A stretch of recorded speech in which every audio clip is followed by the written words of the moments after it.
जिजाबाईची भूमिका मला करायला खूप आवडली असती, पण कधी निगेटिव्ह भूमिका करायला आवडेल, मला कोणीच देत नाही. पण आम्हाला बघायला नाही की किती फॉलोअर्स आहेत इन्स्टावरती हे बघून कास्टिंग केलं जातं. खूप लवकर गेला. जर थोडी स्वतःची काळजी त्यांनी अजून घ्यायला पाहिजे होती. अभिनय बघण्यासाठी तरी त्यांनी थांबायला पाहिजे. अगबाई सासूबाईच्या लोक खूप बोलायचे, आसावरी सारखी कदाचित बावळट असेल काय जर तू पडदा लावला ते खूप आळशी. बरं, इंडस्ट्रीतली एखादी गोष्ट बदलायला तुम्हाला मिळाली? सगळी नाटकाची थिएटर्स पहिली मी प्रायव्हेटायझेशन करेन, थिएटर्सची परिस्थिती बदलेल. शूटिंग दरम्यान दिवाना रिलीज झाला ज्याने तो स्टार बनला. जॅकी श्रॉफ पण because I was a Maharashtrian, तो माझ्याशी मराठीत बोलायचा. मराठीतला पहिला रंगीत चित्रपट म्हणून, पण तो रिलीज नाही आधी झाला. त्याच्या आधी शांताराम बापूंचा पिंजरा रिलीज झाला. परिवर्तन, तो माझा पहिला चित्रपट. करिअर, संसार आणि या सगळ्याचं कशी मेळ घालावी, कोणाकडे बघून मला तसं करावं असं वाटलं तर त्या सीमात आहे. त्यावेळेस नाठासून माझ्याशी तेव्हा बोलायला आले होते, पण नंतर तो रोल केला वर्षांनी. पण म्हणून अरे हे कसंही करून माझ्याकडेच मी कसं वळवून घेईन आणि मग तिचं मी कसं कौतुक करणार नाही, अशा प्रकारचं नव्हतं. धूम धडाकामध्ये लक्ष्मीकांत बेर्डेच्या जो सीन आहे, सगळा आवाज जे आहे त्याचं, ते सगळे आवाज अशोकने काढले. हे कुठला ऍक्टरसाठी करेल. सरकार नावाचा सिनेमा माझ्याकडनं मिस झाला. एवढा खूप मोठ्या अभिनेत्याबरोबर करायला मिळालं असतं काम. म्युन्सिपालिटी शाळेतल्या टीचरच्या पोस्टसाठी जरी ऍप्लिकेशन केलं तरी तिकडे सुद्धा फेवरेटिझम आणि निपोटिझम आणि आमची फिल्म इंडस्ट्री का घेताय तुम्ही. सो जिथे जिथे मनुष्य स्वभाव आहे तिथे फेवरेटिझम आणि पॉलिटिक्स हे असणार.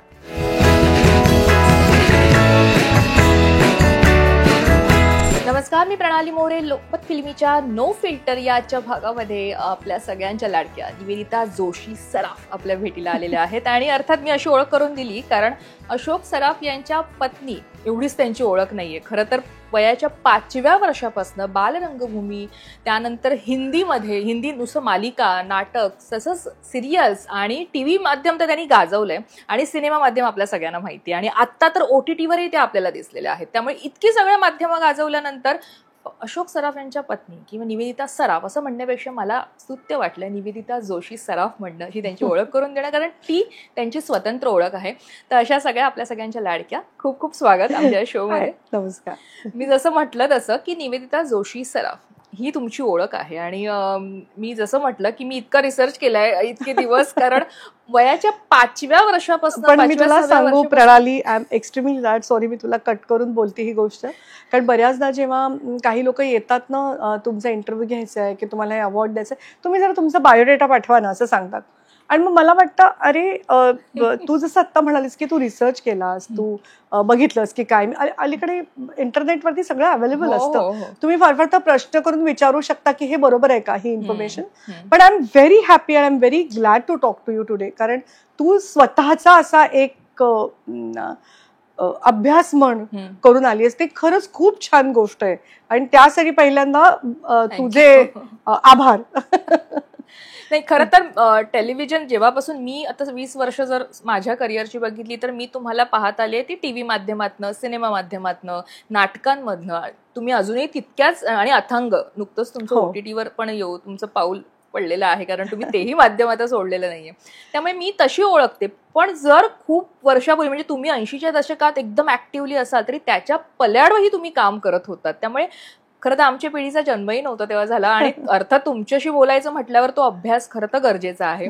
त्यामुळे मला तर ऐकायला आवडेल, कारण माझी सुरुवात रेडिओपासून झाली आणि तुमच्या आई रेडिओत होत्या. त्यामुळे खरं तर तिथलं ते माझं पहिलं प्रेम कायम राहिले. आणि तुम्ही ज्या ज्या मुलाखतीतनं बोलता इतकं छान की तिथे तुम्ही बागडलायत आकाशवाणीच्या ह्याच्यामध्ये. मला खरं तर ना वयाच्या 5व्या-6व्या वर्षात जिथे मुलांना साधा आपलं म्हणायचं झालं तर शेंबुडही पुसता येत नाही, तिथे तुम्ही नभोनाट्यातनं कामं केली आहेत किंवा रंगमंचावर तुम्ही ऍक्टिव्हली नंतर आलेला आहात 10व्या वर्षापासून आणि मोठमोठ्या कलाकारांसोबत. तर तो प्रवास मला थोडक्यात तुमचा ऐकायला आवडेल. माझी आई विमल जोशी, ती ऑल इंडिया रेडिओवरती जवळजवळ 35-37 वर्ष, ऑलमोस्ट 40 इयर्स त्यांनी नोकरी केली. तेव्हा ते माध्यमच, म्हणजे फक्त सिनेमा आणि रेडिओ ही दोनच माध्यमं होती. नाटक पण होतं, पण रेडिओ सगळ्यांना जवळचं माध्यम आहे, जसं टीव्ही होतं तसं. कारण सिनेमासाठी जाऊन उठून बघायला जावं लागायचं, नाटकासाठी पण रेडिओ घरी काम करता करता बायका ऐकायच्या, संध्याकाळी पुरुष घरी आले की ऐकायचे. तर सर्वात जवळचं माध्यम लोकांना तेव्हा रेडिओ हे वाटायचं. माझी आई रेडिओवरती कामगार सभा, वनिता मंडळ म्हणजे लीलावती भागवत, भागवतांच्या पत्नी. तेव्हा त्या स्वतः अस्मिता वाहिनीवर, अस्मिता वाहिनी नाही आपलं नॉर्मल एकच होतं ना, आकाशवाणी. बॉम्बे बी म्हणायचं, पण मुंबई ब पूर्वीचं मुंबई मराठी. आणि नंतर ते अस्मिता वाहिनीमध्ये पण ते नंतर खूप नंतर I am talking about 70s 67, म्हणजे माझा जन्म 63 सालचा. सो 60 म्हणजे किती 70च्या आसपास मी सुरुवात केली. तेव्हा 70च्या वेळेला माझी आई नोकरी करत होती ऑल इंडिया रेडिओवर, माझ्या जन्माच्या पासूनच नव्हे. आणि गंमत जम्मत मध्ये ती करायची आणि तिचं खूप फेमस होतं वनिता मंडळ, ताई आणि माई. त्या काळातल्या तुझी आई वगैरे ज्यांनी त्यांना ते खूप जवळचं होतं. त्यात पुन्हा प्रपंच नावाचे एक नभोनाट्य असायचं, ज्या काही रोजच्या हेडलाईन्स आहेत वगैरे त्याच्यावरती भाष्य केलेलं असायचं. त्याच्यामध्ये बाळ कुर्तडकर, नीलम प्रभू, माझी आई आणि प्रभाकर जोशी असे त्या चौघांचा तो संवाद नेहमी असायचा. आणि रेडिओ हेच तेव्हाचं प्रभावी माध्यम होतं. तर तेव्हा कसं रेकॉर्डिंग पण त्यांना करावं लागायचं, त्याचं जे स्क्रिप्टिंग असेल ते पण तेच लिहायचे. म्हणजे सगळं ते कोणी रेडी काही त्यांना देत नव्हतं आणि सगळं त्यांनाच करावं लागायचं, एडिट करून त्या टेप्स करून द्यावं लागायचं. हे माहिती अशासाठी की मला आईने कधी ना असं पाळणं घरात ठेवलं नाही. आता मे महिन्याची सुट्टी झाल्यावरती ठेवणार कुठे, बऱ्याचदा मावशीकडे असायचे वडाळ्याला, माझ्या अक्का मावशीकडे, किंवा माझी मोठी बहीण असते की आम्ही एकत्र असायचो. पण मिनलचं काही असेल समजा, तिचं शाळेचं काही असेल किंवा ती कुठे गेली असेल की आई बरोबर टॅग अलंग करायचं रेडिओ स्टेशनला, मग आईच्या ऑफिसला जायचं. आणि मग तिथे कसं आईचं जर लाईव्ह असेल काही तर मग आई कोणाच्या तरी स्टुडिओमध्ये मला बसवायची ऐकत. तर सर्वात जास्त मी बसले ते श्रीनिवास खळेंच्या स्टुडिओमध्ये. म्हणजे त्यांचं नाव घ्यायला पण असं वाटतं, कारण ते असे रेकॉर्डिंग करायचं. तेव्हा ना आपली आवड नावाचा एक खूप अप्रतिम रात्रीचा प्रोग्राम रेडिओवरती व्हायचा, ज्यातली गाणी श्रीनिवास खळेंनी स्वरबद्ध केलेली असायची. लिहिलेलं असायचं, बऱ्याचदा काव्य असायचं मंगेश पाडगावकर किंवा पी सावळाराम यांचं. ते कॉन्ट्रॅक्च्युअल लोक होते ऑल इंडिया रेडिओसाठी. आणखीन श्रीनिवास खळ्यांचं म्युझिक असायचं त्याला. बरीचशी गाणी आणि त्याचं निवेदन कमलिनी विजयकर करायच्या, ज्यांचा आवाजासाठी लोक शोधत यायचे. कमलिनी मावशी म्हणायचं त्यांना मी. कमलिनी विजयकरांचा अप्रतिम आवाज होता आणि आपली आवड त्याचं सिग्नेचर ट्यून पण अजून सुद्धा कधी कधी लोक लावतात. इतकं ते लोकांच्या कानात भिनलेली गोष्ट होती ती. म्हणजे मला असं वाटतं जितकं बिनाका गीतमाला आणि आमीन सयानीचा आवाज फेमस होता, तसं मला वाटतं महाराष्ट्रीयन लोकांसाठी आपली आवड आणि कमलिनी विजयकरांचा आवाज फेमस होता. सो बरीचशी गाणी ही ऑल इंडिया रेडिओसाठी आधी रेकॉर्ड झाले आणि मग HMVच्या रेकॉर्ड निघाल्या. तर आता मला माहितीये त्या वयात कितीतरी त्या काही गाण्यांची मी कदाचित साक्षीदार असेल, आय डोंट नो. पण असं बऱ्याचदा आई बरोबर मग ऑफिसला जायचं तर आपोआप ते कानांवरती संस्कार होत गेले. साहित्याचे म्हण, वाचनाचे म्हण, काव्याचे म्हण, गाण्याचे. माझं खूप मोठं दुःख आहे की मला सूर नाहीये, पण कान आहे, म्हणजे लहानपणापासून ऐकलेलं असल्यामुळे. किंवा आता आईच्या नाटकाला जायचं बरोबर, मग असं पिठात छोटी असताना बसून मला आठवतंय आईचं मी बघितलेलं नाटक म्हणजे एक तर नटसम्राट, बरेच प्रयोग बघितले. त्याच्यामध्ये आई नलूचं पण काम करायची आणि ते जे बॉस आणि बॉसची बायको त्यांना भेटायला येतात ते पण काम करायची. मग मला अजून आठवते आईचं बघितलेलं तुझं पाशीमध्ये. आईनी तेव्हा गीता केली होती आणि शशिकांत निघते तेव्हा श्याम होते, ते बघितलेलं आठवतंय. किंवा माझ्या वडिलांचे खूप जवळचे मित्र, माझे वडील पण ऍक्टर्स होते, गजन जोशी. हा, खूप मोठे कलाकार होते ते पण. अरे बापरे, ते खूपच हँडसम होते. त्यांचं रूप 50% पण नाही मिळालं. असंही म्हणतात की वयाच्या 40शीतही ते 20च्या तरुणाचं साकारायचं कळायचं नाही. म्हणजे ते 40 वर्षाचे होते तेव्हा आश्चर्य नंबर 10 नावाच्या नाटकात त्यांनी 20 वर्षाच्या मुलाचं काम केलं होतं. आश्लताबाईंच्या मुलाचं, म्हणजे बघा आश्लता बाबगावकरांच्या आणि मामा तोरणमालांच्या. सो त्यांचे अगदी जवळचे मित्र, ज्यांनी माझं नाव निवेदिता हे ठेवले, ते म्हणजे बबन प्रभू. सो बबन काकाची नाटकं मला अजून, ते पळापळा कोण पुढे पडे तो, दिनूच्या सासूबाई, राधाबाई, ती सगळी नाटकं झोपी गेलेल्या जागा अशी पिठात बसून बघितलेली आठवत आहे. सो म्हणजे प्रवासच तिकडे झाला. तर आई रेडिओवरती करायची तेव्हा नभोनाट्य व्हायची. तर एक वैरी नावाची पुभा भावेंची कादंबरी होती. म्हणजे छोटं भावंड जन्माला आल्यावरती मोठ्या भावाला ते कसं वैरी वाटतं, अशा प्रकारचं ते म्हणजे लाड आधीचे होण्यानंतरचे केले गेलेले लाड, अशा संबंध ह्याच्यावरती ते नाटक होतं. त्यात त्या मुलाचा भूमिका मी केली होती. तर त्या काळात कसे करायचे, असे माईक असायचं आणि सगळे भोवती उभं बसायचे किंवा उभं राहून. तर त्यात वडिलांचं काम केलं होतं कमलाकर सारंगाने तेव्हा त्याच्यामध्ये. आणि आईच्या कडेवर उभं राहून ते पहिले डायलॉग्स मी बोलले असेल आणि ते खूप फेमस झालं होतं नभोनाट्य. त्यानंतर अजून एक मी नभोनाट्य केलं होतं अनिलचा देव म्हणून, की एक छोटा मुलगा देवाला शोधायला निघतो आणि त्याची तशी जर्नी दाखवली होती त्याच्यामध्ये. आणि ते नभोनाट्य पण खूप गाजलं होतं. म्हणजे तेव्हापासूनच मला वाटतं तुमच्यात ते अभिनयाचं बाळकडू म्हणतात ना ते रुजत गेलं. कारण काहीच नसताना इतकं लहान वय आणि त्यातही त्या मुलाचा रोल असा की त्याला काहीतरी एक्सप्रेस करायचंय आणि काहीच नाही आजूबाजूला एक्सप्रेस व्हायला, आणि त्या वयात तुम्ही एक्सप्रेस झालेत. म्हणजे खरं तर ते संस्कार तिथूनच झाले. हो असतील. म्हणजे आई वडिलांची पण नाटकं सतत बघितली असल्यामुळे नंतर पुढे माझी मोठी बहीणही आधी अभिनेत्री होती आणि नंतर तिचं प्रोफेशन बदलती, ती एज्युकेशन या फील्डमध्ये गेली. तिने कौटिल्य अर्थशास्त्र डॉक्टरेट पण केली, डॉक्टर मिनल परांजपे. पण तिने पण बरीच नाटकं केली होती. म्हणजे मला आईच्या बरोबर रिहर्सलला, आई म्हणजे थिएटर पण करायची ना, तर आईच्या बरोबर रिहर्सलला जाऊन बघितलेलं म्हणजे रिहर्सल्स आठवतात त्यामुळे जास्वंदी नाटकाच्या विजयाबाईंच्या घरी, विजयाबाई मेहतांच्या घरी. साई परांजपेंचं लेखन होतं त्या नाटकाचं, विजयाबाईंचं दिग्दर्शन होतं आणि त्यांच्या घरी त्याच्या रिहर्सल्स व्हायच्या. त्याच्यात त्या 2 बोक्यांची कामं दिलीप कोल्हटकर आणि सुरेश भागवतांनी केली होती. विक्रम गोखले त्याच्यामध्ये होते. आणि त्या नाटकाच्या रिहर्सलला गेल्याचं मला आठवते. किंवा रोहिणी हट्टंगडी, तेव्हाच्या रोहिणी ओक हिचं पहिलं नाटक कस्तुरी मृग नावाचं नाटक होतं. त्याच्यामध्ये ती आणि डॉक्टर श्रीराम लागू माझी आई काम करायची आणि मोहन गोखले होता त्याच्यामध्ये. तर त्याच्या पण रिहर्सल्स आईच्या जाऊन बघितलेल्या आठवत आहेत. सो असे बरेच लहानपणीच्या आठवणी आहेत. आणि त्यानंतर मी जेव्हा काम केलं पहिलं चाइल्ड आर्टिस्ट म्हणून, ते नाटक म्हणजे हे बंध रेशमाचे, जे रणजित देसाईंनी लिहिलेलं नाटक होतं आणि पुरुषोत्तम बाळ त्याचे दिग्दर्शक होते. आणि त्याच सुमारास मी अजून एक नाटक केलं बालकलाकार म्हणून, ते म्हणजे अमृतवेल. अरुण सरनाईक होते त्याच्यामध्ये. वि स खांडेकरांची कादंबरी होती अमृतवेल, ज्याच्यावरती मधुसूदन कालेलकरांनी त्याचं नाट्य रूपांतर केलं होतं. पण आता तुम्ही इतक्या दिग्गजांसोबत काम, तुम्ही नावच घेताय ना, म्हणजे खरंच त्या वयात मलाही माहित होतं आपण किती मोठ्या मोठ्या लोकांच्या सानिध्यात आहोत. आणि तुम्ही असंही आम्ही ऐकलंय की या सगळ्या लोकांनी म्हणजे असं म्हणतात ना की सांभाळले अक्षरशः तुम्हाला. म्हणजे तिथे खळे काका नक्कीच, कारण खळे काकांना मी पॉपिन्स काका म्हणायचे, ते पॉपिन्स द्यायचे तोंड बंद ठेवायला. नाही पण मला एकतर अरुणजींसोबत तुम्ही तेव्हाही नाटक केलेलं लहान असताना, पण मला वाटतं काही वर्षांनी तुम्ही सिनेमाही केलाय. पहिला सिनेमा जो मी केला त्याच्यात अरुण काका होते, हे माझं भाग्य. त्यामुळे मला त्यांच्या सोबतच्या काही आठवणी तुम्हाला जर शेअर करता आल्या अरुणजींसोबत. अरुण काकांचं म्हणजे मला आठवतं आमचा एक असा दौरा होता. मला तसं सांगू, जास्त करून मी असे जे इंदुताईंना चिकटलेली, त्यांच्या कुशीत झोपायचे मी लिटरली, कारण मी लहान होते ना अमृतवेलच्या वेळेला. आणि तर तेव्हा त्यांच्याबरोबर सतत मी असायचे. पण अरुण काका अतिशय मनमिळाऊ आणि एवढा मोठा स्टार होता तेव्हाच ते, पण इतके ग्राउंडेड होते आणि इतके लाड केलेत त्यांनी माझे. आणि मला अजून आठवतंय, एकदा आमची बस एका गावात आणि सगळ्यांना अरुण सरनाईक म्हणत होते. शेवटी त्याचे बसमध्ये असे खाली बसले होते, मग शेवटी ते असे उभे राहिले. तेव्हा मला कळलं की this is being a star, like कसं लोक तुम्हाला बघण्यासाठी अतिशय आसुसलेले असतात. तर आणि काय अरुण काकांचा आवाज होता, ते कधी असे गायचे, काय अप्रतिम गायचे.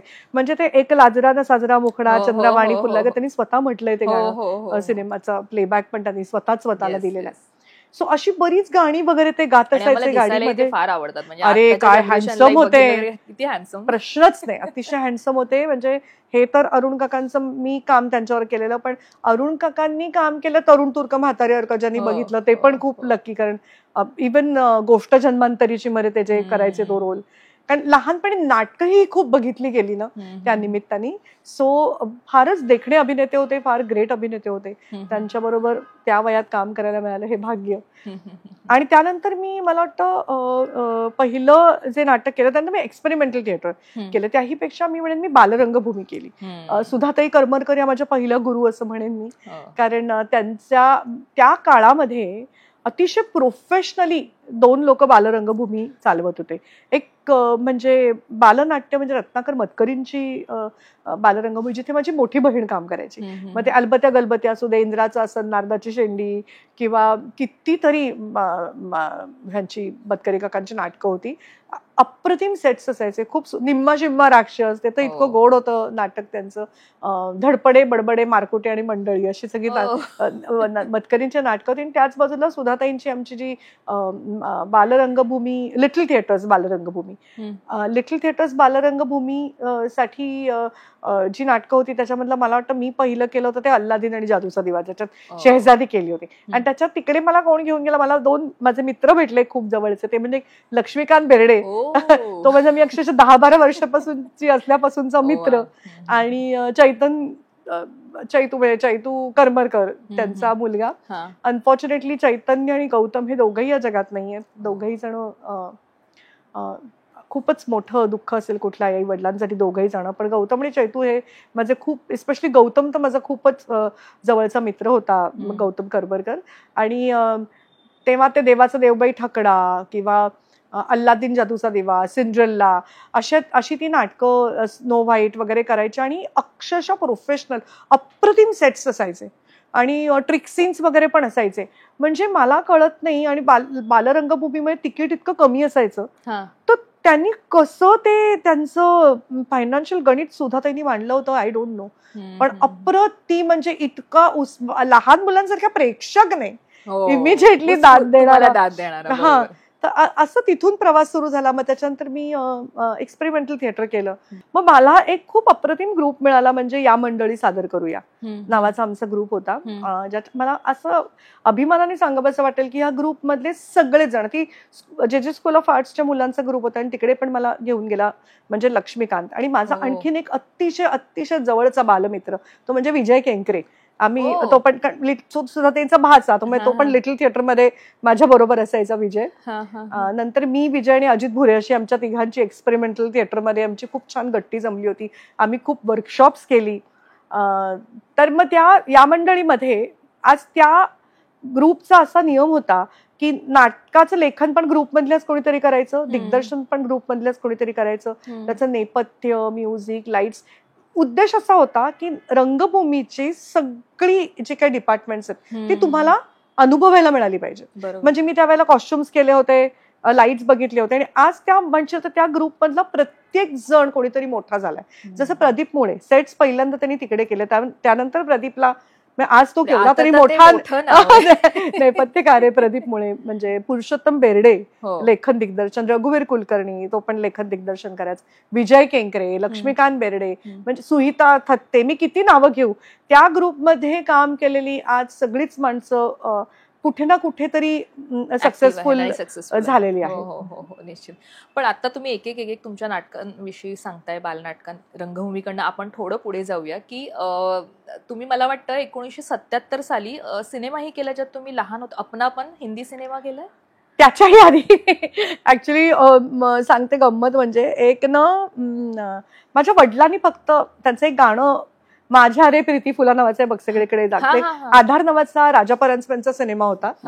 त्याच्यामध्ये अनुपमा, म्हणजे आधीची रेखा कुलकर्णी अनुपमा नावाने, अनुपमाने खूप सिनेमे केले, मराठी सिनेमे, खूप मोठी टॉपची स्टार होती ती होती. आणि रत्नमालाबाई, म्हणजे दादा कोंडके यांच्या सगळ्या सिनेमांमध्ये त्यांच्या आई असायच्या. त्यांचा मुलगा जयकुमार, त्यांचा तो सिनेमा होता, त्याचं नाव होतं परिवर्तन. मी असेल 10 वर्षाची असेल तेव्हाची, 73-74ची गोष्ट. तर पप्पांचं ते गाणं होतं, ते माझ्या रे प्रीती फुलाचं शूटिंग चाललं होतं. मला वाटतं संभाजी पार्कमध्ये पुण्याला, मला आता एक्झॅक्टली आठवत नाही, कुठेतरी पुण्याच्या त्या पार्कमध्ये होतं, संभाजी पार्कमध्ये होतं, बंड गार्डनला होतं, आठवत नाही. तर तिकडे आम्ही बघायला गेलो होतो, मी, माझी मोठी बहीण आणि आई. आणि असं ऊन होतं आणि अशी खुर्ची होती, तर अनुपमानी मला असं तिच्या मांडीवर घेतलं.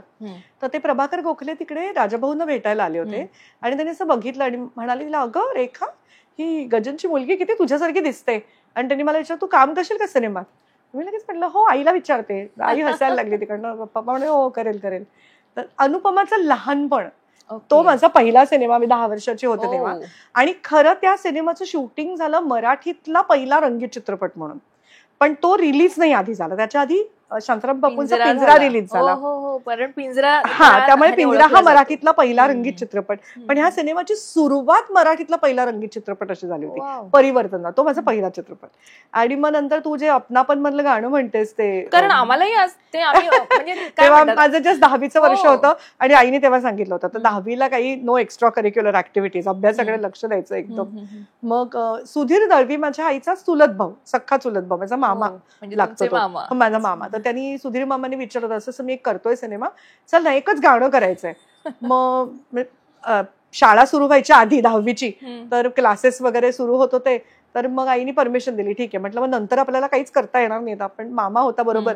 मग माझी मावशी वडाळ्याची, ती माझ्या बरोबर आली, अक्का मावशी, आणि शूटिंग. आणि काश्मीरला ते दाल लेक वरती त्या गाण्याचं तिकडे शूटिंग झालं होतं. तुम्हाला आठवते आता म्हणजे त्या वेळेचं काही? हो, ते गाणं होतं, मी 15 वर्षाची होते. म्हणजे काही तिथले काही तुम्हाला त्या वेळेला आलेला अनुभव की बाबा प्रणाली शूटिंग करताना नाही, म्हणजे नव्यानं शिकले होते किंवा नव्यानं नाही, इतकं छान खेळीमेळीत झालं होतं. जे ओमप्रकाश केवढे मोठं नाव, ते त्या ह्याचे दिग्दर्शक होते त्या सिनेमाचे, अपनापन या सिनेमाचे. पण त्यांनी मला एकदा फक्त बघितलं, गाणं ऐकत असताना मी असं काहीतरी म्हणे, हिचा चेहरा किती एक्सप्रेसिव्ह आहे, काही सांगायला नको, तू बरोबर करशील, असं त्यांनी मला सांगितलं. आणि ते गाणं खूप गोड. आणि आयुष्यात लताबाईंचा प्लेबॅक मिळाला त्या वयामध्ये, ही केवढी मोठी गोष्ट आहे. त्यानंतर डायरेक्टली मला मिळाला माझ्या छकुलामध्ये, माझा छकुला ते गाणं, त्याच्यासाठी म्हणजे मधल्या काळात कुठेच त्यांचा प्लेबॅक नव्हता नाही, आणि डायरेक्ट एवढ्या लहान वयात लतादीदींचा प्लेबॅक मिळाला मला. आणि तशी मग ती सुरुवात झाली. मग पहिलं नाटक मी जे केलं, काय म्हणूया, व्यावसायिक नाटक, एक हिरोईन असं म्हणणार नाही, पण ऍडल्ट ऍक्ट्रेस म्हणून कारण लहान बालकलाकार म्हणून करत होते ते. म्हणजे अगेन परत मी खूप भाग्यवान आहे, किंवा टिळक आणि आगरकर सारखं नाटक, पहिलं नाटक करायला मिळालं. त्यातनं अतुल आणि तुम्ही एकत्र, पहिलं नाटक माझं आणि अतुलचं. आणि टिळक आणि आगरकर म्हणजे सांगते ना, मला खूप असं खूप मोठ्या आणि चांगल्या माणसांबरोबर काम करायची पहिल्यापासून संधी मिळाली. त्याचे लेखक दिग्दर्शक होते ग्रेटेस्ट विश्राम बेडेकर. पण माझी आई ना खूप अतिशय अवेअर होती. म्हणजे तिने वाचनाची आणि या सगळ्या गोष्टींचे एवढे मोठे संस्कार दिले की पुढे एकदा कधी कधी ती आम्हाला म्हणाली होती, काय ग तुमचं लग्न करताना मी काहीच तुम्हाला फार सोनं नाणं देऊ शकले नाही. तर मी आणि माझी मोठी बहीण आईला नेहमी म्हणायचं, तू जे दिलंस ते त्या सगळ्यापेक्षा इतकं अमूल्य आहे ना की त्याचं मोजमापच होऊ शकत नाही. जेव्हा मी टिळक आणि आगरकर मध्ये काम करायला माझं झालं की आता मी काम करणार आहे, तेव्हा काही असं ऑडिशन वगैरे नव्हतं. अप्रोच केलं, साहित्य संघाचं नाटक होतं ते, आणि मला विचारलं करायला. तर मी हो म्हटलं. आगरकरांच्या पत्नीचा रोल होता. टिळकाचं काम प्रमोद पवारनी केलं होतं, आगरकर श्याम पोंक्षे होता, मी आणि सुषमा सावरकर. ती टिळकांची पत्नी, मी आगरकरांची पत्नी. आणि भक्ती बर्वे त्याच्यामध्ये होत्या, ज्या एक काकूचा एक रिप्रेझेंटेशन होतं तेव्हाच्या स्त्री वर्गाचं, वेगवेगळ्या स्त्री वर्गाचं रिप्रेझेंटेशन होतं. आणि आईला म्हटलं असे विश्राम बेडेकर आहेत. आई बोलली, तुला माहितीये का किती मोठ्या माणसाच्या हाताखाली तू काम करतेस. की रामशास्त्री ह्या चित्रपटाची ज्यांनी पटकथा लिहिली, जी आतापर्यंतची आपण म्हणतो एक उत्कृष्ट पटकथा म्हणून प्रसिद्ध आहे, किंवा खूप चित्रपटांच्या पटकथा त्यांनी लिहिल्या, त्यांनी दिग्दर्शन केलं, असं ते मोठे लेखक आहेत. मग तिने मला तेव्हा रणांगण नावाचं त्यांचं पुस्तक आणून दिलं की तुम्हाला पहिल्यांदा पुस्तक वाच, म्हणजे तुला कळेल की तू किती मोठ्या. आणि मग बाळूताई, आम्ही त्याला बाळूताई म्हणायचो, मालतीबाई बेडेकर, ज्यांनी विभावरी शिरूरकर नावाने खूप स्फोटक लेखन केलं होतं त्या काळातलं. कळ्यांचे निश्वास वगैरे असे एक, म्हणजे काय म्हणू आपण, खरोखरच स्फोटक लेखन होतं. त्या दोघांचा सहवास माझ्या आयुष्यातला खूप मोठा टर्निंग पॉइंट होता. कारण मी काका म्हणायचे त्यांना. एक 1-1.5 महिन्याची ती रिहर्सल म्हणजे खूप मोठी शाळा होती आमच्यासाठी. अप्रतिम शिकवायचे. एक तर 100 वर्षापूर्वीच्या काळातल्या बायका कशा बसत असतील, कशा वावरत असतील, त्यामुळे आम्ही नऊवारी नेसूनच त्याच्या रिहर्सल्स केल्या, मी आणि सुषमानी. आणि कसं होतं, इनफॅक्ट मला नाटक हा एक वाङ्मयाचा प्रकार आहे. नाटक हे सुद्धा वाचलं पाहिजे. म्हणजे तुम्ही जर नाटकात काम करत असाल तरच नाटक वाचायचं असं नाही. जशी तुम्ही कादंबरी वाचाल, जसं तुम्ही एखादं ललित लेख वाचाल, एखादं तुम्ही शॉर्ट स्टोरी वाचाल, तसंच नाटक हा एक वाङ्मयीन प्रकार आहे. नाटकं वाचली पाहिजेत आधी बऱ्याच लेखकांची. हा एक दृष्टिकोन त्यांनी मला दिला आणि त्यांनी मला खूप इंग्रजी नाटकांना इंट्रोड्यूस केलं. हेरॉल्ड पिंटर वगैरे अशा बऱ्याच लेखकांना, हेमिंग्वे वगैरे अशा लेखकांना काकांनी मला इंट्रोड्यूस केलं. आणि त्यांच्याकडे अशी भिंतभर पुस्तकं असायची आणि ते मला द्यायचे, हे पुस्तक घेऊन जा वाच, आणि मग त्याच्यावरती ते चर्चा करायचे. म्हणजे मी एवढी लहान होते, त्यांच्या पुढे तर काहीच नव्हते, पण इतकं ते मला ग्रेट वाटायचं ना. ते बरळीला राहायचे आणि तिकडे त्यांच्याकडे जाणं आणि त्या दोघांशी चर्चा करणं हे माझ्या तेव्हा म्हणजे मी खूप भाग्यवान आहे की खूप चांगले वाचनाचे संस्कार झाले. एक तर आईने केलेच पहिल्यापासून, आईने आणि बहिणीने, आणि त्याचबरोबर काकांचे पण ते वाचनाचे संस्कार मिळाले. पण आता एक मला टिळक आगरकर नाव घेतलात तुम्ही म्हणून, आणि अतुल आणि तुमची, अतुलचं आणि माझं, आमच्या दोघांचंही ते पहिलं प्रोफेशनल नाटक. हो, आणि तिथून सुरुवात, तिथून आम्ही दोघं इंट्रोड्यूस झालो त्या नाटकामध्ये. त्यामुळे आता खरं तर अतुल आपल्यात नाहीये, पण त्यामुळे तुमच्या काही त्याच्या सोबतच्या आठवणी. अरे बापरे, तुला मी सांगू गंमत, म्हणजे लोक टिळक आणि आगरकरांचे इतके फॅन, म्हणजे हे मी जे तुला नाटक मी केलं ते सांगते, 1983 ला आलं ते नाटक, 82च्या सुमारास, 82 आणि 83च्या सुमारास. तर तेव्हा सुद्धा म्हणजे आम्हाला एकदा कोणीतरी जेवायला बोलवलं नागपुरात, मला अजून आठवते. आणि त्यांनी फक्त मला, श्यामला आणि अतुलला बोलवलं. ते भयंकर डायहार्ड फॅन होते आगरकरांचे. तर तो आगरकरांचं, मी आगरकरांच्या बायकोच आणि अतुल आगरकरांच्या पुतण्याचं काम करायचा. त्यामुळे आम्हाला, आणि अतुल म्हणजे तुला सांगते काय स्पष्ट अतुलची वाणी. हो. आणि गोल गरगरीत गुब्ब्या दिसायचा. आम्ही समवयस्कर, तेव्हापासून अतिशय गोड दिसायचा. आणि शब्दोच्चार काय सुंदर अतुलचे. आणि त्या नाटकामध्ये तेच होतं की तुमचं शब्दोच्चार उत्तम असणंच फार गरजेचं होतं. ती भाषा जी लिहिली होती, भाषेवर प्रभुत्व चांगलं होतं. हा. आणि तेव्हा कांती मडियांनी मला म्हटलं, तू हे गुजरातीत कर ना. आम्ही बर्फ ना पंखी नावाने सेम नाटक गुजरातीत होत होतं. म्हटलं मला नाही गुजराती बोलता येतं, म्हणजे मी शिकवतो ना तुला. आणि मी त्यांच्यावर तेव्हा ते नाटक गुजरातीत केलं पद्मा राणीजींबरोबर. हो, कारण आम्ही लाईव्ह असतं आणि जी भाषा आपल्याला पण माझ्याकडे कसं होतं, माझी एक मावशी was married to a Gujarati. ते हरीश देसाई, आमचे हरीश काका खूप मोठे वकील होते ते. तर त्यांच्या घरी मावशी पण गिरगावात असल्यामुळे तिच्याकडे वाढल्यामुळे ते गुजराती कानावरती पडतं ना गिरगावात खूप. तर गुजराती आपण खूप ऐकतो, तरी बोलणं खूप कठीण आहे म्हणजे. आणि अखेरचा सवाल सारखं एवढं मोठं नाटक करायचो, त्याच्यात मोठे सोलोलकीज पण होत्या माझ्या. आणि मग सुरुवात झाली. मग त्याच्यानंतर मी मला वाटतं हे केलं, प्रेमाच्या गावात जावे चंद्रलेखेचं. त्याच सुमारास मी वाहतोही दुर्वांची जोडी केलं, मी आणि विजय गोखले. त्यावेळेला प्रेमाच्या गावात जावे कोण होतं, कारण अनेक वर्षांनी आलं तेव्हा त्याच्यामध्ये अरविंद देशपांडे, त्यांनीच ते दिग्दर्शित केलं होतं. अरविंद काकांकडे काम अगेन परत मी खूप, किती सांगू, मी खूप भाग्यवान आहे. अशा असे मला दिग्दर्शक मिळाले. कॉमेडीसाठी तर इव्हन अशोक म्हणतात की अरविंद काकांसारखा दिग्दर्शन आहे. डार्लिंग नाटक त्यांनी बसवलं होतं अशोकचं. सो अरविंद काका अप्रतिम दिग्दर्शक, पप्पाच म्हणायचे मी त्यांना. मी खूप अटॅच्ड होते त्यांना आणि सुलभा मावशींना. आणि त्याच्यामध्ये वंदना गुप्ते, वंदना मला आयुष्यात पहिल्यांदा त्या नाटकात भेटली आणि ती आयुष्यभरासाठी भेटली. मी बोलता बोलता एक आपलं राहिलं, मला ते विचारायचं होतं की पूर्वी रेडिओमध्ये लाईव्ह गाणी पण गायली जायची आणि तिथेच ते वाद्य सगळे असायचे आणि तिथेच हे गायचे. मला एक असं मी ऐकलंय की अरुण दाते यांचं अत्यंत गाजलेलं गाणं शुक्रतारा मंदवारा, मला माहिती नाही मी तेव्हा, कारण मी तेव्हा इतकी लहान होते अगं, की हे जे ऐकतोय ते काहीतरी ग्रेट आहे हे कळत होतं. आता तुम्हाला विचारशील तर असू शकेल, म्हणजे मला माहिती नाही. खळे काकांनी नंतर कधीतरी सांगितलं असेल कदाचित. आय डोंट रिमेंबर एक्झॅक्टली कुठलं गाणं ते नाही मी सांगू शकत. पण तेव्हा ती गाणी जी गायली जायची ती अरुण दाते, सुधा मल्होत्रा, श्यामा चित्तार, म्हणजे ज्या सुमन कल्याणपुरांच्या भगिनी, अशा लोकांकडनं ती गायली घेतली जायची. तर त्या गाण्यांची असेल साक्षीदार तेव्हा मी. नाही खरंच. आणि मला ते बोलता बोलता मगाशी राहून गेलं. मग एक आता झालं, जसं तुम्ही टिळक आगरकर याच्याविषयी, टिळक आगरकर, प्रेमाच्या गावात जावे, वाहतोही दुर्वांची जोडी, त्या सुमारासच लगेचच मी माझा पहिला सिनेमा केला. तो म्हणजे घरचा भेदी नावाचा सिनेमा. आणि त्याचे महेश कोठारे त्याच्यामध्ये विलन होता. विलन, हो. आणि त्यांनी माझं पहिलं काम अजूनही बघितल्यावरती मला म्हणतो, मी त्यांना म्हटलं तुमचं राग तुम्ही त्याच्यात छान काम केलं. त्याच्यात अरुण काका होते आणि मला इतकं आठवत, माझा पहिला शॉटच अरुण काकांबरोबर होता आणि मला इतका आनंद झाला. काही अनुभव शेअर नाही मी केले तर एकदम नमस्कार केला. त्यांनी मला खूप वर्षांनी बघितलं. म्हणलं अरुण काका, मला गजनची मुलगी, विमलची मुलगी असंच हे लोक ओळखत होते. होते. म्हटलं मी तुमच्याबरोबर अमृतवेलमध्ये काम केलं होतं, छोटी होते तेव्हा. तर ते हसत म्हणाले, अरे वा वा वा. म्हटलं मला खूप आनंद होतोय की मी तुमच्याबरोबर माझ्या आयुष्यातला पहिला शॉट देतेय. तर ते खूप खुश झाले आणि वा वा ऑल द बेस्ट. त्यांचा तो आवाजच गोड होता ना. आणि महेश कोठारे आणि तुम्ही पहिल्यांदा तिथेच भेटलो. आणि तुम्हाला म्हणत मी कधी पिक्चर केला प्रोड्युसर नक्की मी तुला घेईन निवेदिता. आणि ते त्यांनी पाळलं. आणि म्हणजे धूमधडाका म्हणा, मला वाटतं दे दणादण, थरथराट, म्हणजे बरेच सिनेमांमध्ये तुमची जोडी प्रसिद्ध झाली आणि आम्हाला ती बघायला पडद्यावर आवडते अजून. तेव्हा आम्ही धूमधडाका केलं तेव्हा आदिनाथ असा छोटा होता 6-7 महिन्याचा. मला अजून आठवत त्याला असं कडेवर घेतलं लिटरली मी.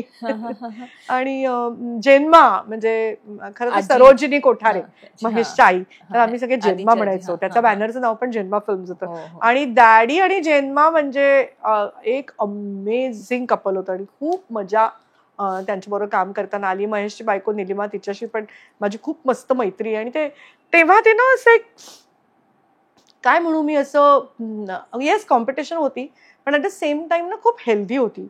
मी असेल, अलका असेल, वर्षा असेल, किशोरी, सुप्रिया तर खूपच एस्टॅब्लिशच तेव्हा ह्या सगळ्याच जणी झाल्या होत्या.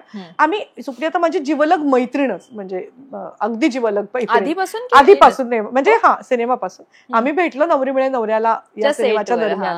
नाही त्याच्या आधी पण एका नाटकाच्या निमित्ताने भेटलो होतो आम्ही. नाटकांना नवरी मिळे नवऱ्याला ना आमची मैत्री झाली घट्ट. आणि तेव्हा किती वर्षांची मैत्री आहे. कारण मला नवरी मिळे नवऱ्याला मला आठवते मी लहान होते आणि मी थिएटरमध्ये जाऊन तो सिनेमा आईपणसोबत पाहिला होता. सो मला त्याच्याविषयी तुमच्याकडनं जाणून घ्यायला आवडेल कारण तो एपिक आहे. म्हणजे ते काही सिनेमे हे त्याच्याविषयी आपण म्हणतात ना की तुम्ही त्याची तुलना कशाचीच करू शकत नाही. आणि ती ग्रुप सिनेमे होते, म्हणजे मिळून केलेला एक सिनेमा असं म्हणतात ना. अनेक कलाकार, सचिन पिळगावकर आणि महेश कोठारे दोन्ही दिग्दर्शकांबरोबर मला काम करायची संधी मिळाली.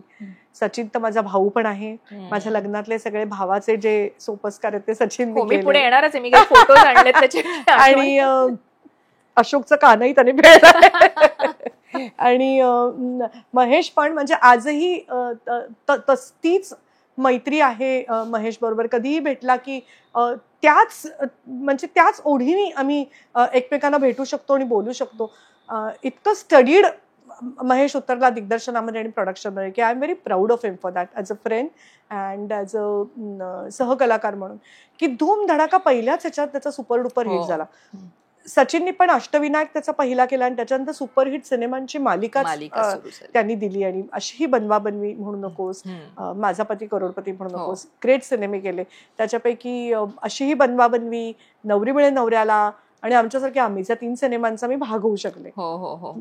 मला नवरी मिळे नवऱ्यालाचं तुमचे काही अनुभव ऐकायला आवडेल कारण त्यामध्ये आय थिंक तुम्ही ह्यांच्या बहीण होते. हो. पण त्याचे माझे खूप सीन्स नव्हते कारण नवरी मिळे नवऱ्याला मध्ये माझे सीन्स जास्त होते ते दयाताईन बरोबर, ती आजी असायची तिच्या बरोबर. आणि मेजरली होते ते संजय जोग बरोबर. लग्नही झालं नव्हतं, काहीच नव्हतं. ऍब्सोल्युटली पुढे जाऊन संबंधच नाही काय. नवरी मिळे नवऱ्याला नंतर धूमधडाका केलं. धूमधडाकाला आमची खरी ओळख झाली. आणि तेव्हा कसं झालं, पहिला माझा शॉट होता अशोकच्या बरोबर आणि तो मित्र बनून येतो ना महेशचा. आणि मी त्याला नमस्कार करते आणि तो मला म्हणतो तुला इच्छित वर प्राप्त हो असं त्याचा माझा पहिला शॉट होता. अशोकला पहिली मी भेटले तो म्हणजे डार्लिंग मध्ये माझे वडील काम करायचे. मी तेव्हा 8वीत होते. डार्लिंग बघायला मी गेले होते पप्पांबरोबर आणि तेव्हा मी पहिली अशोकला भेटले. आणि मग ती भेट कशी होती, म्हणजे तू तर ग्रेट ना अशोक सराफ असं. म्हणजे मी आय वॉज इन एव ऑफ हिम ऑब्विसली. आणि त्यांनी म्हटलं ही तुझी मुलगी काय अगदी तुझ्यासारखी दिसते असं एवढं संभाषण झालेलं. नंतर आमची मैत्री झाली ती धूमधडाकापासून सुरू झाली. मग त्याच्यानंतर आम्ही केलं मामला पोरींचा नावाचा सिनेमा. त्याच्यात आणखीन दृढ झाली मैत्री. म्हणजे आय फील की he is a very very great human being. म्हणजे अशोक सराफ एक उत्तम अभिनेते आहेत हे सगळ्यांनाच माहितीये. म्हणजे मी म्हणेन उद्या त्यांचे शत्रू सुद्धा म्हणतील की अशोक सराफ हे ग्रेट अभिनेते आहेत. पूर्ण आज अशी कुठलीही महाराष्ट्रीयन व्यक्ती नाहीये की ज्यांना अशोक सराफ माहिती नाही. हे त्यांचं म्हणजे मी म्हणते 3 पिढ्यांसाठीचा त्यांचा अभिनय. इव्हन नॉन महाराष्ट्रीयन तितकेच त्यांना चांगले ओळखतातच, पण महाराष्ट्रातली अशी एकही व्यक्ती तुला सापडणार नाही, परदेशातली किंवा भारतातली कुठली की ज्यांना अशोक सराफ कोण आहेत माहित नाही, अशोक सराफांचे ते फॅन नाहीये. इतकं मोठं काम त्यांनी केलंय, त्यामुळे तो ग्रेट आहेच अभिनेता म्हणून, पण त्याही पुढे तो उत्कृष्ट माणूस आहे. म्हणजे आज आमची 37 वर्षांचा संसार, त्याच्या आधीचं 1 वर्ष 38 वर्षांचं आमचा सहवास आहे. या इतक्या वर्षामध्ये मी कधीच अशोकला ना, मी आता इव्हन बाहेर काही गॉसिप माहिती असेल, काही माहिती असेल, मी त्याला सांगितलं तर त्याला माहिती होतं मला, मग मी त्याला तू नाही मला सांगितलं, म्हणलं काय संबंध आहे, मी का दुसऱ्यांच्या गोष्टी येऊन घरी तुला सांगितलं पाहिजे, आपल्याला काय माहिती काय परिस्थितीत कोणी काय निर्णय घेतला. म्हणजे हे एवढं मोठं त्याच्याकडनं मी शिकले. आणि त्यांनी कधी कोणाचा दुस्वास नाही केला. ही केवढी मोठी गोष्ट आहे आज, माहिती, म्हणून त्याला श्रीमान योगी म्हणते मी. म्हणजे तो ना, लोक आपण फिलॉसॉफी म्हणतो पण तो जगतो ती फिलॉसॉफी. त्यांनी कधीच ना असं वागलं काय माझं त्याला असं झालं पाहिजे तसं, असं कधीच मी त्याच्या तोंडून ऐकलं नाहीये. हा त्याच्या स्वभावातला मला असं वाटतं खूप मोठी गोष्ट आहे ही. आणि त्यांनी कायम मला खूप सपोर्ट केलंय, एक पती म्हणून आणि एक मित्र म्हणून आणि काय म्हणूया कुटुंब प्रमुख म्हणून. मला जे काही करायचंय, आज मला वाटत नाही माझ्या कुठल्याही गोष्टीला अशोकने प्रश्न विचारला नाही, त्यांनी ऑलवेज मला ते दिलंय. He is being a giver for me always. So for me he is my everything, गुरु पण आणि सगळंच काही. तर सर्वप्रथम मी स्वतः त्याची सर्वात मोठी फॅन आहे आणि नंतर त्याची बायको आहे. त्याच्यामुळे त्याच्यापाशी असणारी जी तो कसं ना सीन करताना किंवा सिनेमा करताना असं फार कमी स्टार्स मध्ये आपण बघतो, ते हावी होतात स्वतःच्या रोल्सवरती. दुसऱ्यांचे रोल्स एडिटिंगमध्ये कट केलेले पण आपण हिंदी बऱ्याच लोकांच्या बद्दल ऐकतो, इव्हन मराठीमध्ये ऐकतो. Ashok will never do that.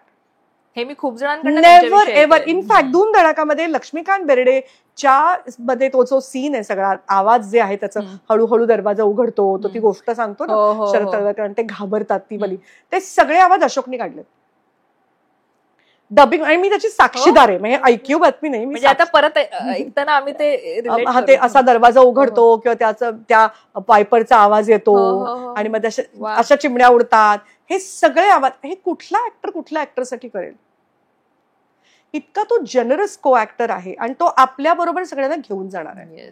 मला ना काही किस्से ऐकायला आवडतील. म्हणजे आता तुम्ही इतकी मोठी मोठी नावं घेताय आणि तुम्ही सांगताय मधनं, पण तरी सुद्धा ना आम्हाला खरंच म्हणजे तो काळच एक मांड गोल्डन एरा होता ज्याच्याविषयी आम्हाला जाणून घ्यायला आवडेल. एक लहानपणीचा किस्सा सांगेन मी, जेव्हा वि स खांडेकरांचा आहे मास्तर, ते परत ते किती ग्रेट होते हे नंतर जेव्हा मी त्यांची सगळी पुस्तकं वाचली, अश्रू वाचलं किंवा बाकीची त्यांची पुस्तकं वाचली, तेव्हा कळलं की किती ग्रेट होते खांडेकर. म्हणजे नाव उच्चारताना सुद्धा, किंवा मला गोनीदांचा सहवास मिळाला. गोनी दांडेकरांनी एक दुर्ग भेट, म्हणजे सगळ्या दुर्गांमध्ये गोनीदान बरोबर जायचं आणि ते तुम्हाला माहिती सांगतील त्या दुर्गांची, अशा सगळ्या किल्ल्यांबरोबरचं. पण माझं ना दुसऱ्या किल्ल्यानंतरच मी आजारी पडले, मला पुढे जाता आलं नाही. पण मला थोडासा तो त्यांचा सहवास मिळाला, कारण मी त्यांची प्रचंड चाहती. अगदी म्हणजे कुणायकाची भ्रमणगाथा म्हणू नकोस की रानबुली म्हणू नकोस, पवनाकाठचं धुंडी, सगळी त्यांची पुस्तकं मी वाचली. तर मी खूप गोनीदांची खूप मोठी फॅन आहे, त्यांच्या शब्द सामर्थ्याची. सो मला तेच म्हणायचं होतं की एक ना मी लहान होते तेव्हा, जेव्हा मी अमृतवेल करत होते, तर तेव्हा आम्हाला ना 5वी मध्ये इंग्लिश, मी मराठी मीडियमची, त्यामुळे 5वी मध्ये आम्हाला इंग्रजी इंट्रोड्यूस झालं. तर ते असं ना, आणि तेव्हा खांडेकर मास्तर सरांचं चष्मा असा, तो त्या काळात कॅटरॅक्टचं ऑपरेशन केलं, ते कसं जाड काचांचा चष्मा असं, तसा ते असे बसले होते. आणि त्या एक विमलताई म्हणून होत्या ज्या काम करायच्या आमच्या नाटकामध्ये, तर त्या मला डिक्टेशन देत होत्या अमृतवेलच्या वेळेला, आणि मी लिहित होते. त्यांनी काहीतरी स्पेलिंग दिलं असणार, तर मी लिहिलं. मला अजूनही क्लिअरली आठवते, मी कधी विसरणार नाही. त्यांनी मला सांगितलं माझ्या हाताच्या मुवमेंटवर ना, त्याला नीट दिसतही नव्हतं, तू ना आय वरचा डॉट दिला नाहीस आणि टी वरची स्लीपिंग लाईन काढली नाहीस. आणि ते करेक्ट होतं, त्यांनी मला सांगितलं. मी किती मोठे असतील ते, एवढे मोठे लेखक होते, पण मास्तर होते ते हाताचे. आणि कसं किस्से म्हणजे काय, आता बनवा बनवीच्या एकदा अशी गंमत झाली. आम्ही त्यांना नानावाटी बंगल्यात शूट करत होतो. बनवा बनवी करताना कळत होतं आपण काहीतरी छान करतोय.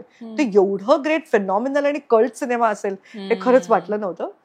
तर सचिन त्या ह्याच्या ड्रेसमध्ये होता. 2 शॉट्स होते की एकदा असं बंगल्याबाहेर त्यांनी कॅमेरा लावला. एकदा सचिन आणि ते 4 जण 2 रिक्षात नेतात, उतरतात, जातात, आणि नंतर मी आणि सुप्रिया येतो. तो शॉट तेव्हाच त्यांनी घेतला होता की आम्ही दोघी उतरतो आणि आज जायला लागतो, जे बनवा बनवी गाण्याच्या हो, एंडला आम्ही आलं येतो मग लक्षात. दोघी जण. आठवलं म्हणजे डोळ्यासमोर.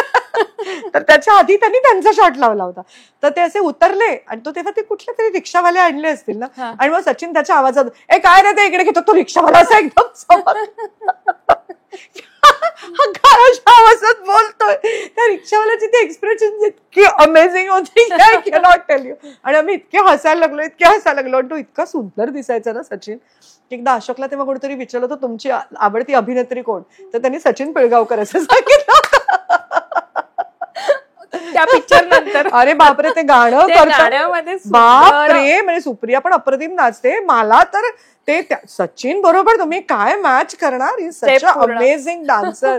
ते कठीणच होतं. कुणीतरी येणार ग राजकमलच्या हो, हो, हो. गच्चीवरती केलेलं ते गाणं, कुठे झालेलं? राजकमल स्टुडिओच्या गच्चीवरती. हो, ओके हो. ओके. अरे बापरे. आणि ते किती एका दिवसात एवढं गाणं shoot नाही झालं की नाही, किती दोन दिवसात? रात्रीचं होतं ना, हा. 2 रात्री लागल्या होत्या त्याला, 2 ओके. रात्रीत झालं होतं. आणि मला तुम्हाला विचारायचंय की जेव्हा सचिन सर त्या पेहरावात आले, साडी आणि सगळं, तुमची सगळ्यांची रिॲक्शन काय माय होती? गॉड, ही लुक सो ब्युटिफुल. काय सुंदर. त्याचा माझा अजून एक सीन आठवत होते, झाडांना पाणी घालत असतो आणि मी त्याला जाऊन म्हणते तुझी तब्येत कशी आहे, तर त्याचे ते हावभाव वगैरे पण त्यांनी इतके अप्रतिम पिकअप केले होते. आणि लक्ष्याचा तर मला वाटतं आयुष्यातला one of the best role is बनवा बनवी. मला अजून तो एक सीन मधला, शॉर्ट मधला आठवते की ते सगळेजण असे पत्ते खेळत असतात आणि हो, सचिन हो, येतो हो. आणि त्याचे दोघं असे 3 जण असे वाकून बघतात ना, अशोक तो आणि सुशांत. तर हळूच लक्षाने त्याची पानं बघितलीत, हे फक्त तोच करू शकतो आणि कोणी नाही. आणि त्याच्यामध्ये तुम्ही ह्यांच्या सोबत आहात ना? सुशांत रे. हो, सुशांत रे हो, यांच्या- हो. ते सिद्धार्थ रे म्हणून पण त्यांना हो, ओळखलं जातं ना? सिद्धार्थ. म्हणजे मला वाटतं हिंदी सिनेमा जेव्हा त्यांनी केला, मला ते वाटतं सिद्धार्थ, हा. वंश जेव्हा त्यांनी केला तेव्हा त्याच्यामध्ये तो सिद्धार्थ या नावाने सिद्धार्थ, आला. हा हा. पण आज तेही आपल्यात नाहीयेत, पण तुम्हाला खूप त्यांच्या लोक आठवणी, कारण नाहीये, ते तो खूप आहे होता. हा. त्याचबरोबर सुधीर जोशी आमचा हो, हो, हो. अतिशय जवळचा मित्र माझा आणि अशोकचा. म्हणजे Sudhir is more than a friend, he was a family. त्याचं कधी मर्डला वगैरे शूटिंग असतं तर तो माझ्या घरी राहायचा सुद्धा. आणि तो मला नेहमी भोपळ्याचे घारगे करायला सांगायचा. त्याला माझ्या हातचे घारगे अतिशय आवडायचे. म्हणजे मी त्याच्यावर सिरियलमध्ये प्रोडक्शन केलं, मी सिरियलमध्ये काम केलंय, फिल्ममध्ये काम केलंय, नाटकात काम केलंय. श्रीमंत नावाचं माझं नाटक होतं. म्हणजे मी जेव्हा काय म्हणू गॅप घेतली माझ्या या अभिनय क्षेत्रात, माझा मुलगा झाल्यानंतर, शेवटचा मी 3 मराठीत सिनेमा केला माझ्या छकुला, माझा ते हिंदीमध्ये केला किंग अंकल, आणि नाटक केलं श्रीमंत आणि तेंडुलकरांचं. नंतर त्यानंतर तुम्ही 14 break वर्ष मी घेतला. काम नाही केलं. हा, हा. आणि 14 वर्षाच्या गॅप नंतर जेव्हा कामाला सुरुवात केली तेव्हा मी ठरवून हेतुपुरस्सर मी नाटकाने घेतली. कारण नाटकाला एक प्रोसेस असतो. तुम्ही जेव्हा काम करत नसतात, इतक्या वर्षांनी काम करता, तेव्हा काम करायची पद्धत, एक्सप्रेस व्हायची पद्धत बदललेली असते. तर ते कसं आहे हे समजायला नाटकाला 1 महिन्याची रिहर्सल्सची एक प्रोसेस असते, जी सिनेमाला किंवा टेलिव्हिजनला नसते. त्यामुळे मी ठरवून नाटक करायचं ठरवलं. प्रतिमानी मला विचारलं, प्रतिमा कुलकर्णींनी, अतिशय छान दिग्दर्शिका आहे ती माझी बऱ्याच वर्षानंतरची पहिली दिग्दर्शिका. महेश पांजरेकरनी प्रोड्यूस केलं होतं आणि सुधीर भटनी, सुयोगनी ते त्याचं नियोजन केलं होतं पूर्ण त्या नाटकाचं.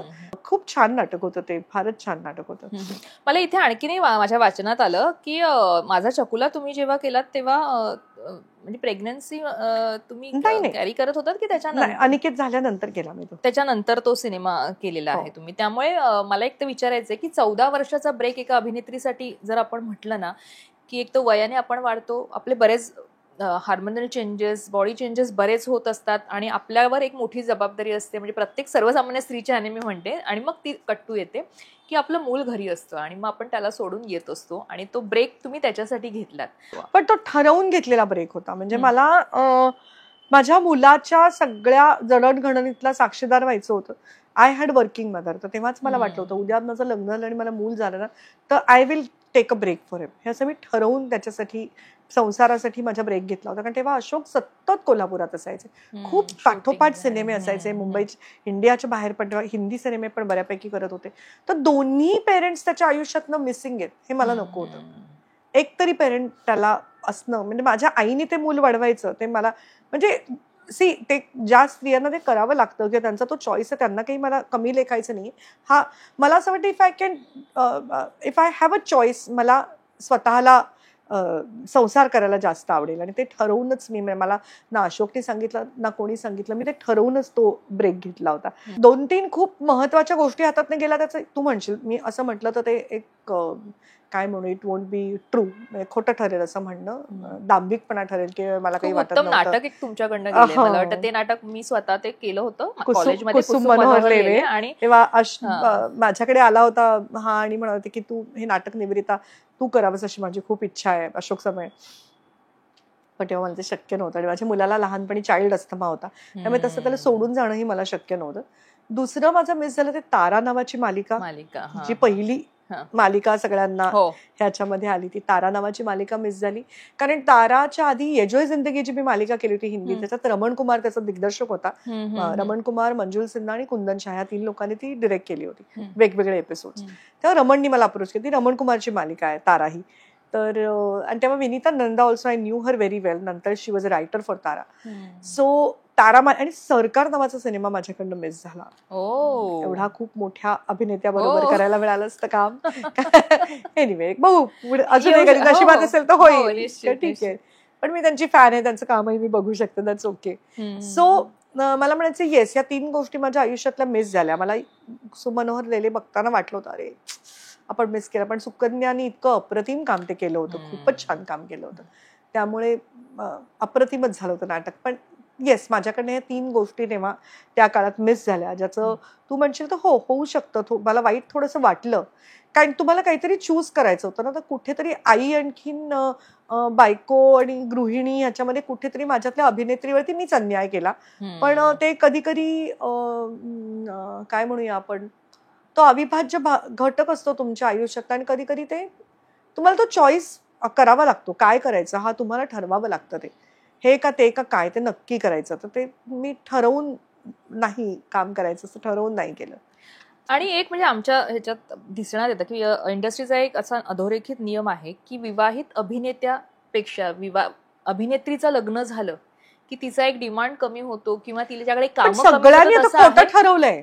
Look at Kareena Kapoor, look at Alia Bhatt, look at them, ते केवढ्या आहे. हिंदीत होतं, मराठीमध्ये मला मराठीत पण फरक पडतो असं नाही. कितीतरी अभिनेत्री आहेत ना तिच्या लग्न. आता बघ मधुरा केवढी करते काम, कितीतरी लिमिटेशन्स येतात की नाही मी हे करणार नाही, आता मी हे नाही करणार, किंवा आता मला Priya Bapat, look at her, तिने तर काय म्हणजे धैर्याने तिने उत्तम रोल्स केले. आणि सिटी ऑफ ड्रीम्स सारखा लुक एट हर. आणि Umesh also, I admire both of them, की उत्तम व्यावसायिक कपल आहे ते. आणि इट्स डिपेंड्स अपॉन तुम्ही कोणाशी तुमचं लग्न झालं. तर माझा नवरा तर अतिशय पर्टिक्युलर होता. त्याचं म्हणणं असायचं इथे काम करायला आला ना मग ते काम करायचं, नाही तर घरी बसून पोळ्या लाटायच्या. तिकडे मी असं चालेल का तसं चालेल का नाही, हे पाहिजे. टोटल प्रोफेशनल आहे, मग ते करायचं तिकडे, कारण तो तुमच्या कामाचा एक भाग आहे. It is not something, it is not personal. हा तुमच्या कामाचा एक भाग आहे. आज नर्सेसनी जाऊन बेडपॅन त्यांना द्यावा लागतो, तो पण त्यांच्या कामाचा एक भाग असतो. उद्या तुम्ही म्हणाली एक फिमेल नर्स आहे, हिचं लग्न झालं, हिने का अशी कामं करायची, तो त्यांच्या कामाचा भाग आहे. आज मेल गायनेकोलॉजिस्ट पण असतात, तो त्यांच्या कामाचा भाग आहे. यू कॅन से की I will not go to a male gynaecologist. तसंच अभिनय करताना क्लोज प्रॉक्सिमिटी मध्ये समोरच्या कलाकाराबरोबर येणं हा तुमच्या कामाचा भाग आहे. हा कधी होत असेल तुम्ही जर स्वतःला व्यवस्थित मेंटेन नाही केलं, तुम्ही जर वेडवाकडं जाड होऊन दिलं, तुम्हाला स्वतःला ग्रूम नाही केलं, तर मग होऊ शकतो तुम्हाला त्याचा परिणाम. पण if you keep your self proper well maintain, I don't think they should be any problem की तुमचं लग्न झालंय म्हणून काही गोष्टींमध्ये बदल घडेल. निश्चित. 14 वर्षाच्या ब्रेकवर आपण आलो. थोडंसं परत आधी जाईन मी, की बाळाचा बाप ब्रह्मचारीच्या सेटवर, म्हणजे मी असं ऐकलंय, कारण एकदा मीच तुमची मुलाखत घेतली होती खूप आधी, खूप वर्ष आधी. तेव्हा तुम्ही असं म्हणालात की बाळाचा बाप ब्रह्मचारीच्या सेटवर अचानक असं ठरलं की आता लग्न करूया, आणि गोव्याला आम्ही गेलो आणि मंगेशीच्या देवळात का कुठे तिथे लग्न. अचानक नाही ठरलं, मी ठरवलं होतं लग्न करायचं, तारीख वगैरे ठरवणं तसं तेवढं अचानक नाही, कारण तसं प्लॅनिंग केलं होतं. गोव्याला मंगेशीच्या देवळात जाऊन करावं, असं व्हावं, अशोकच्या आईंची पण तशी इच्छा होती. आणि म्हणून आम्ही तिथे मंगेशीला जाऊन लग्न केलं. अशोकचे मावस भाऊ खवटे कुटुंबीय, अनिल खवटे, नूतन खवटे, ते माझ्यासाठी खूप अगदी जवळचे आहेत. माझे दीर सुभाष सराफ, जाऊ स्मिता, असं सगळ्यांनी मिळून ते सगळं ते अरेंज केलं होतं आमचं, आणि आम्ही तिथे मंगेशीच्या देवळात लग्न केलं. मग त्या सेट नंतर लग्न झालं, म्हणजे त्या चित्रपटाच्या ह्याच्यानंतर लग्न झालं त्यावेळेला. पण मला सांगा, जेव्हा तुमच्यामध्ये असं असतं ना की म्हणजे लग्न करायचे ठरले किंवा मला ही व्यक्ती आवडते असं आपल्याला जेव्हा कळतं आणि समोरच्या व्यक्तीला ते माहित आहे की नाही हे आपल्याला माहित नसतं, म्हणजे तुमची एकंदरीत जर्नी कशी होती ती? अगं किती वेळा बोललो आणि इतक्या वर्षाचा संसार झाल्यानंतर आम्हाला ते किस्से ऐकायला एवढे आवडतात. नाही, किस्से म्हणजे असं काय किस्से असं नाही. येस, मी ठरवलं तर मी लग्न करीन तर त्याच्याशीच करीन असा हा माझा निर्णय होता. तो मला तेव्हा सांगत होता की थांब नको आमच्या वयाबद्दल अंतर वगैरे लक्षात घेऊन, पण मी त्याला कन्व्हिन्स केलं माझ्याशी लग्न करायला. कन्व्हिन्सिंग पॉवर आजच्या मुलींना मिळाली पाहिजे की कसं म्हणजे आपल्याला जो माणूस आवडतोय त्याच्याशी लग्न करणं आणि तुमचं ठाम मत असणं किंवा तुम्ही कन्फ्युज असणं किंवा त्या गोष्टीसाठी तुम्ही संयम ठेवणं की ही गोष्ट मिळवण्यासाठी तो संयमही महत्वाचा आहे. कारण आज आपण पाहतो तो कोणाकडेच नाही. नाही संयम नाही, याच्यामध्ये त्या मुलांची चूक नाही का आजकालच्या मुलांची. आम्ही पेरेंट म्हणून कुठेतरी चुकलोय असं मला वाटतं. कारण तो संयम शिकवावा लागतो जो आम्हाला आमच्या आई वडिलांनी शिकवला. कुठेही जाताना भूक लागली की सांगायचं घरी जाऊन खायला मिळेल, पाणी पाहिजे घरी जाऊन पाणी मिळेल. आता काय करतो आपण गाडी थांबवतो, मुलाला एक पाणी घेऊन देतो, रफल्स घेऊन देतो, वॉशरूमला जायचंय गाडी थांबवतो, हॉटेलमध्ये नेतो. ते कसे पेशन्स शिकतील जर आपण त्यांना शिकवलाच नाही तर. बरोबर. तो आमचे आई वडील हे जास्त बेटर पेरेंट्स होते दॅन अवर जनरेशन असं मला वाटतं. त्याच्यामुळे तो बरं प्रत्येक घरात एकच राजकारणी एकच राजपुत्र, घरामध्ये काय बनेल ते त्याच्या आवडीचं बनेल, टीव्हीवरती प्रोग्राम काय बघायचा तो त्याच्या आवडीचा बघायचा, बाहेर जेवायला कुठे जायचं त्याला जे आवडतं तिथे जायचं. सो ही फील्स दॅट नाही child starts feeling he special. Yes you are special for me. मग बाहेरच्या जगात सुद्धा मग बॉस ओरडला की ते वाईट वाटणं किंवा राग येणं, संताप येणं. म्हणजे जसं पूर्वीच्या काळी कोणी अशोक म्हणायचं ना त्याच्या वेळेला जर काही चूक केली तर वडील जाऊन मास्तरांना सांगायचं ह्याला ना बडवून काढा पट्टीने किंवा छडीने असं. आता नंतर ते सगळी संकल्पना बदलत गेली त्या बाबतीतली. मला इथे आणखीन तुम्हाला विचारायला आवडेल की कॅट फाईट्स आता आपण जसं म्हणतो की खूप ऍक्ट्रेस एका सेटवर असले, तुम्ही आता काम करता म्हणजे सेटवर पाहत असाल की बऱ्याच गोष्टी हळूहळू धुसफूस सुरू असते. तुमच्या वेळेला तुम्ही सगळ्यात ग्रेट होतात, म्हणजे सुप्रिया पेळगावकर असू देत, सुप्रिया आणि मी तर आम्ही तर म्हणजे ती माझी सोल सिस्टर आहे. I love her beyond words. आणि तुम्ही किती सेटवर गॉसिप आणि गप्पा अशा सगळ्या शेअर खूप मारल्या नेहमीच. पण तुला तीच सांगते गंमत, मध्ये आम्ही ह्याला शांतकिरण मध्ये शूट करत होतो 3 वेगळ्या सिनेमांचे. एक सिनेमा संपत होता, एकाचा छोटासा भाग म्हणून ते आले होते शूट करायला, आणि एक आमचा सिनेमा सुरू होणार होता. तिकडे मी, सविता प्रभुणे आणि मला असं वाटतं किशोरी शहाणे होती आनंदी आनंदसाठी. 3 वेगवेगळ्या सिनेमाच्या हिरोईन्स आम्ही एका रूम मध्ये होतो. कारण शांतकिरणला एक रूम पुरुषांची एक रूम बायकांची असायची, कोणालाही सेपरेट मेकअप रूम नव्हती. एका मेकअप रूम मध्ये 3 वेगळ्या, आणि आम्ही खूप मजा केली, आम्ही खूप हसलो आणि आम्ही खूप मजा केली. तेच तुला सांगते, होती कॉम्पिटिशन होती पण अशी नव्हती हेल्दी कॉम्पिटिशन. आम्ही एकमेकींच्या कामांची तोंडभरून स्तुतीही केली. अलकाचा तिचा स्वतःचा एक ऑडियन्स होता आणि आम्ही कधी अजूनही भेटलो की मी आणि अलका अगदी खूप छान गप्पा मारतो. वर्षा असेल, किशोरी पण माझी खूप छान मस्त मैत्रीण आहे. अश्विनी भावे, अश्विनी कधी आली की Ashwini I love Ashwini, so good looking and she so Regal you know. त्यामुळे मला अश्विनी ही तितक्याच प्रेमाने भेटते, तितक्याच मायेनी आस्थेने भेटते. तिच्या घरी सगळ्यांना ती एकत्र बोलवते, इतकं प्रेमाने खाऊ पिऊ घालते आणि इतकं छान आदरातिथ्य करते. Hats off to Ashwini for that you know. So आज तरी ती कॅटफाईट आहे असं वाटत नाही. कदाचित तुला सांगू का काय फरक पडला असेल, आमच्या वेळेला ना एवढंही माध्यम नव्हती, एवढी कटथ्रोट कॉम्पिटिशन नव्हती. करिअर करण्याची ही एवढी काय म्हणू जी एक ती आस नव्हती. होती आम्हाला पण करिअर करायचीच होती, नाही असं मी म्हणणार नाही. पण आता जशी ती कटथ्रोट कॉम्पिटिशन झाली ना एकदम अशी, कुठेतरी ते कारण असू शकतं त्याचं असं मला वाटतं. आता बऱ्याचदा असं आम्ही ऐकतो की हा रोल मला मिळणार होता पण आयत्या वेळेला तो अमुक अमुक अभिनेत्रीला मिळाला आणि मग त्याच्यानंतर खूप वेळा ते बोललं जातं बऱ्याच ठिकाणी.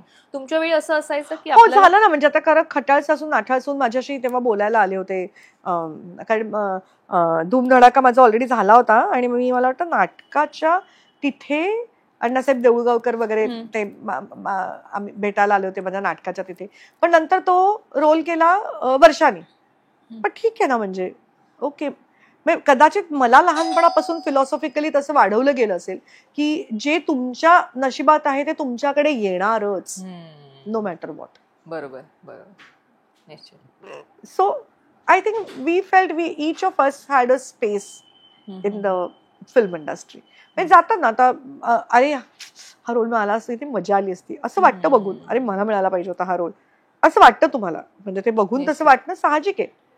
पण म्हणून अरे हे कसंही करून माझ्याकडेच मी कसं वळवून घेईन आणि मग तिचं मी कसं कौतुक करणार नाही, तिला मी कसं काही बोलणार नाही, अशा प्रकारचं नव्हतं. निश्चितच. हिंदीमध्येही तुम्ही काही सिनेमांमधनं कामं केलीत आणि जॅकी श्रॉफ हे एकमेव आहेत ज्यांना उत्तम मराठी कळतं, ते उत्तम मराठी बोलतात आणि ते मराठी माणूस दिसला की प्रेमानेच करतात. तर त्यांच्यासोबतचा किंग अंकल मधला अनुभव शाहरुखही होता. तेव्हा ते दिवाना रिलीज व्हायच्या आधीचं आम्ही शूट केलं होतं. त्या आमच्या शूटिंग दरम्यान दिवाना रिलीज झाला, ज्याने तो स्टार बनला. दिवाना नावाचा सिनेमा, इफ यू रिमेंबर, त्याचा दिव्या भारतीचा आणि त्याच्यात तो स्टार झाला. पण it was amazing working with him. Experience working with Shahrukh Khan was great. तेव्हा सुद्धा तो इतका त्या स्क्रिप्ट मध्ये त्या सगळ्यामध्ये इतका बुडलेला असायचा ना तेव्हा सुद्धा, अजिबातच चेष्टा मस्करी आणि असं काही नाही. आणि जॅकी श्रॉफ पण because I was a Maharashtrian, तो माझ्याशी मराठीत बोलायचा, आम्ही खूप गप्पा मारायचो आणि खूप छान ते किंग अंकलचं शूटिंग झालं होतं. कारण ते ऑलरेडी मला अनिकेत झालं होतं आणि मी अनिकेतला घेऊन गेले होते. तेव्हा टायगर श्रॉफ वॉज देअर, त्याच्या वडिलांबरोबर आला होता, तो पण खूप छोटासा होता. आणि ती दोघही आमची मुलं तेव्हा लहान होती, तर त्यामुळे मजा आली होती खूप तेव्हा. हिंदीमधले असे कोणी, जसं तुम्ही मराठीतल्या इतक्या दिग्गजांची नावं घेताय, हिंदीमधले असे कोणी दिग्गज आहेत ज्यांच्या सोबत किंवा ज्यांची सोबत तुम्हाला लाभली आणि त्यांच्यासोबत? मेन म्हणजे राकेश रोशन यांचं नाव घेईन मी. It was great working with him in King uncle.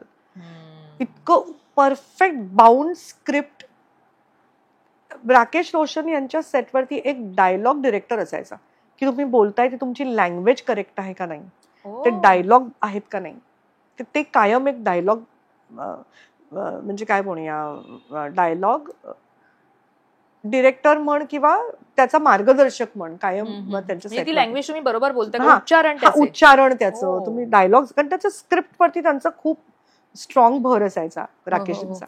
आणि I had a very nice time working with him in King uncle. मला अगेन असं आय फील मी खूप नशिबाने की मला त्यांच्याबरोबर काम करायला मिळालं. आणि एक मी पिक्चर केला होता पैसाच पैसा नावाचा, म्हणजे तुला माहिती पैसा ये पैसा, मराठीत तो होता दामकरी काम. दामकरी कामचा सेम, म्हणजे सुमती गुप्तेंनी जे आत्याचा जो रोल केला होता तो नूतनजींनी केला होता. आणि त्याच्यामध्ये ते राजा दाणीनी जे काम केलं होतं ते गुलशन ग्रोव्हरनी केलं होतं. आणि त्याच्यात पण जॅकी श्रॉफ होता, म्हणजे इथे कृष्णकांत दळवींनी केलं होतं, ते जॅकीनी केलं होतं तिकडे. आणि तिथे त्याच्या ज्या प्रेयसीचं काम असते, शेजारची त्याच्या राहणारी मुलगी असते, ते काम मी केलं होतं. गुलशन ग्रोव्हरच्या ऑपोजिट होतं ते. सो त्यावेळेला पण मेहुल कुमारांसारख्या एवढ्या मोठ्या दिग्दर्शकाबरोबर काम करायला मिळालं आणि खूप ग्रेट वाटलं. तो पण एक्सपिरियन्स फार ग्रेट होता. एक कॅन्डिड काही प्रश्न असतील. तुम्ही इतकी वर्ष इंडस्ट्रीत काम करताय, इथे फेवरेटिझम आणि पॉलिटिक्स असतं का, यावर तुमचं मत काय आहे?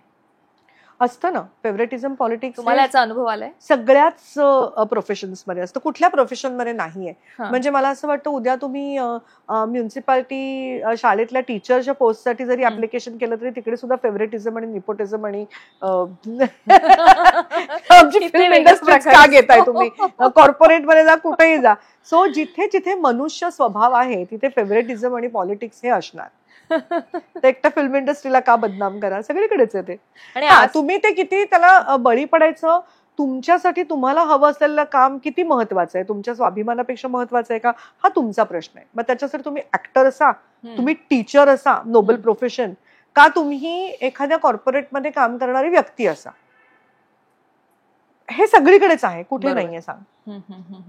बरं, मराठी इंडस्ट्रीमध्ये आज तुम्ही अनेक तरुणांसोबत, तरुण पिढीसोबत काम करताय, अनेक जणांसोबत काम करताय आणि कालचा ही तुम्ही पाहिलेला आहे. तुम्हाला या आजच्या तरुण पिढीत, आजच्या तरुण कलाकारांमध्ये अभिनयाची सहजता, मोठ्यांशी वागण्याची सहजता किंवा सेटवरचं एक असं असतं ना की आपण एकत्र मिळून काम करण्याचा जो हे असतो, तो एक कसा असतो त्यांचा ऍटिट्यूड, आणि ते तुम्ही कसं ऑब्झर्व करताय?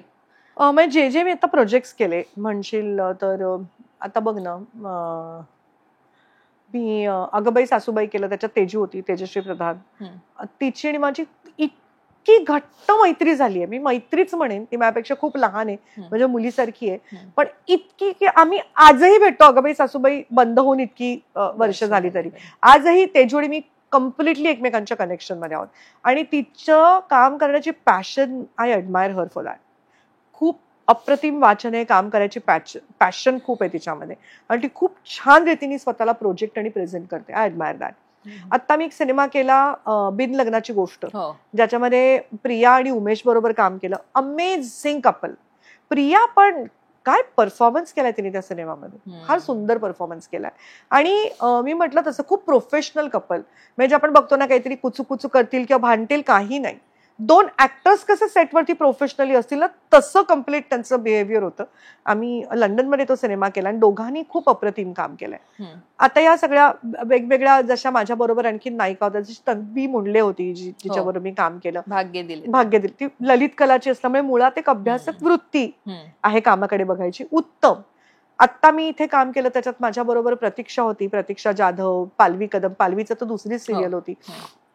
मी आता फक्त मुलींबद्दल बोलते, सगळ्या मुलांबद्दल मला चांगलंच बोलायचं. नाहीतर मुलं तुम्हाला फोन करतील, आई आमच्या. नाही अरे किती सगळी माझी मुलंच आहेत, फार गोड आहेत मुलं. तुला सांगू, विवेक तर तुमच्याविषयी खूप, विवेक म्हणजे आमचा तो, त्याला मी म्हणते तो आमचा श्रावण बाळ आहे. हो खरंच चांगला आहे तो. इतका गोड मुलगा आहे ग, आणि इतकं किती ही मुलं छान आहे. तुला माहितीये, तो पॅकअप नंतर वर्कआउट करायला जायचा, 12 तास 13 तास काम करून. ही मेहनती मुलं आहेत. इव्हन आशुतोष, त्याला मराठीचा किती प्रॉब्लेम होता, आशुतोष पत्की, जेव्हा मी हे केलं तेव्हा किती त्यांनी मेहनत घेतली त्याच्यावरती, खूप मेहनत घेतली. आमचा संकेत बोलताच येत नव्हते डायलॉग, बसून राहायचा सेटवरती बाकीच्यांचं सगळ्यांचं बघत, त्यांनी ही मेहनत घेतली. ही मेहनती आहेत मुलं. अमित रेखी जो आता माझ्या बरोबर आहे, हरीश बरोबर मला काम करायचा चान्स मिळाला, हरीश दुधाडे. मी एक आता अजून एक सिनेमा केला होता, फर्स्ट क्लास दाभाडे, जो आत्ताच दाखवलाय, तेव्हाही माझा फार मस्त एक्सपिरियन्स होता. हेमंत ढोमे बरोबर काम करायचं, हेमंत, क्षिती आणि अमेय अशी माझी खूप छान मैत्री झाली या सिनेमाच्या दरम्यान. इतकी गोड मुलं आहेत ही. आणि आम्ही आता इतका सिरियस सिन्सिअर, हरीश पण आमचा सिरियस सिन्सिअर मुलं आहेत, उलट खूप फोकस्ड मुलं आहेत, अतिशय फोकस्ड आहेत. आणि मला खूप अभिमान वाटतो त्यांचा, ह्या सगळ्या मुलांचा. आजच्या घडीला मी काल 2 दिवसापूर्वीच असं एक ऐकलं, मराठी नाटकं ही सध्या सिनेमांपेक्षा खूप चांगली चालू आहेत. तर ही परिस्थिती खरं आहे का, म्हणजे आजची? हो, म्हणजे आता मला प्रिया सांगत होती, त्या दिवशी पुण्यात 6 प्रयोग होते आणि 6च्या 6 प्रयोग हाऊसफुल होते. आणि नाटकांचाच ऑडियन्स सिनेमाकडे, पण तरी पण म्हणता म्हणूया दशावतार चांगलाच गेला. त्याचबरोबर आमचा बिन लग्नाची गोष्ट हा सिनेमा सुद्धा खूप चांगला गेला. सो ह्याचा अर्थ लोक आता यायला लागली आहेत. तुम्ही जर त्यांना चांगलं कॉन्टेंट दिलं तर ते येतील निश्चित. कारण एका दिवशी 3 मराठी सिनेमे तेव्हा रिलीज झाले, आरपार, बिन लग्नाची गोष्ट आणि दशावतार. हा तिन्ही सिनेमा ना प्रेक्षक गेले. आता जे मी सिरियल केली ह्याच्यामध्ये, आई बाबा रिटायर होतात स्टार, त्याच्यामध्ये माझे मंगेश कदम होते, जे आता त्यांचं आमने सामने खूप जोरात चाललंय, खूप छान चाललंय. सो ते पण दर्जेदार नाटकं आता सुरू आहेत खरं तर खूपच. आता मी बघितलं असे न मी नसे न मी, अप्रतिम नाटक आहे. Hats off to Amruta Subhash, hats off to Neena Kulkarni, hats off to Sandesh for writing such a beautiful play, आणि hats off to Shubhangi Gokhale. खूप सुंदर केलेलं नाटक आहे. सगळे छान नाटक आहेत. ही आता 2 मी हीच पाहिली आता रिसेंटली. वाडा चिरेबंदी बद्दल? अरे बापरे, वाडा चिरेबंदी बद्दल तुला अख्खा एक वेगळा इंटरव्ह्यू घ्यायला लागेल. कारण तेही तुम्ही आता जवळजवळ 10 वर्ष केलं आम्ही नाटक. 10 वर्षांनी बंद केलं नाटक ते. वाडा चिरेबंदी, त्याच बरोबर मग्न तळ्याकाठी करायला मिळणं, इतकी सुंदर भट्टी जमली होती. वैभव मांगले बरोबर त्या निमित्तामुळे मला प्रसाद ओक, वैभव मांगले या 2 दिग्गज श्रेष्ठ ज्येष्ठ कलाकारांबरोबर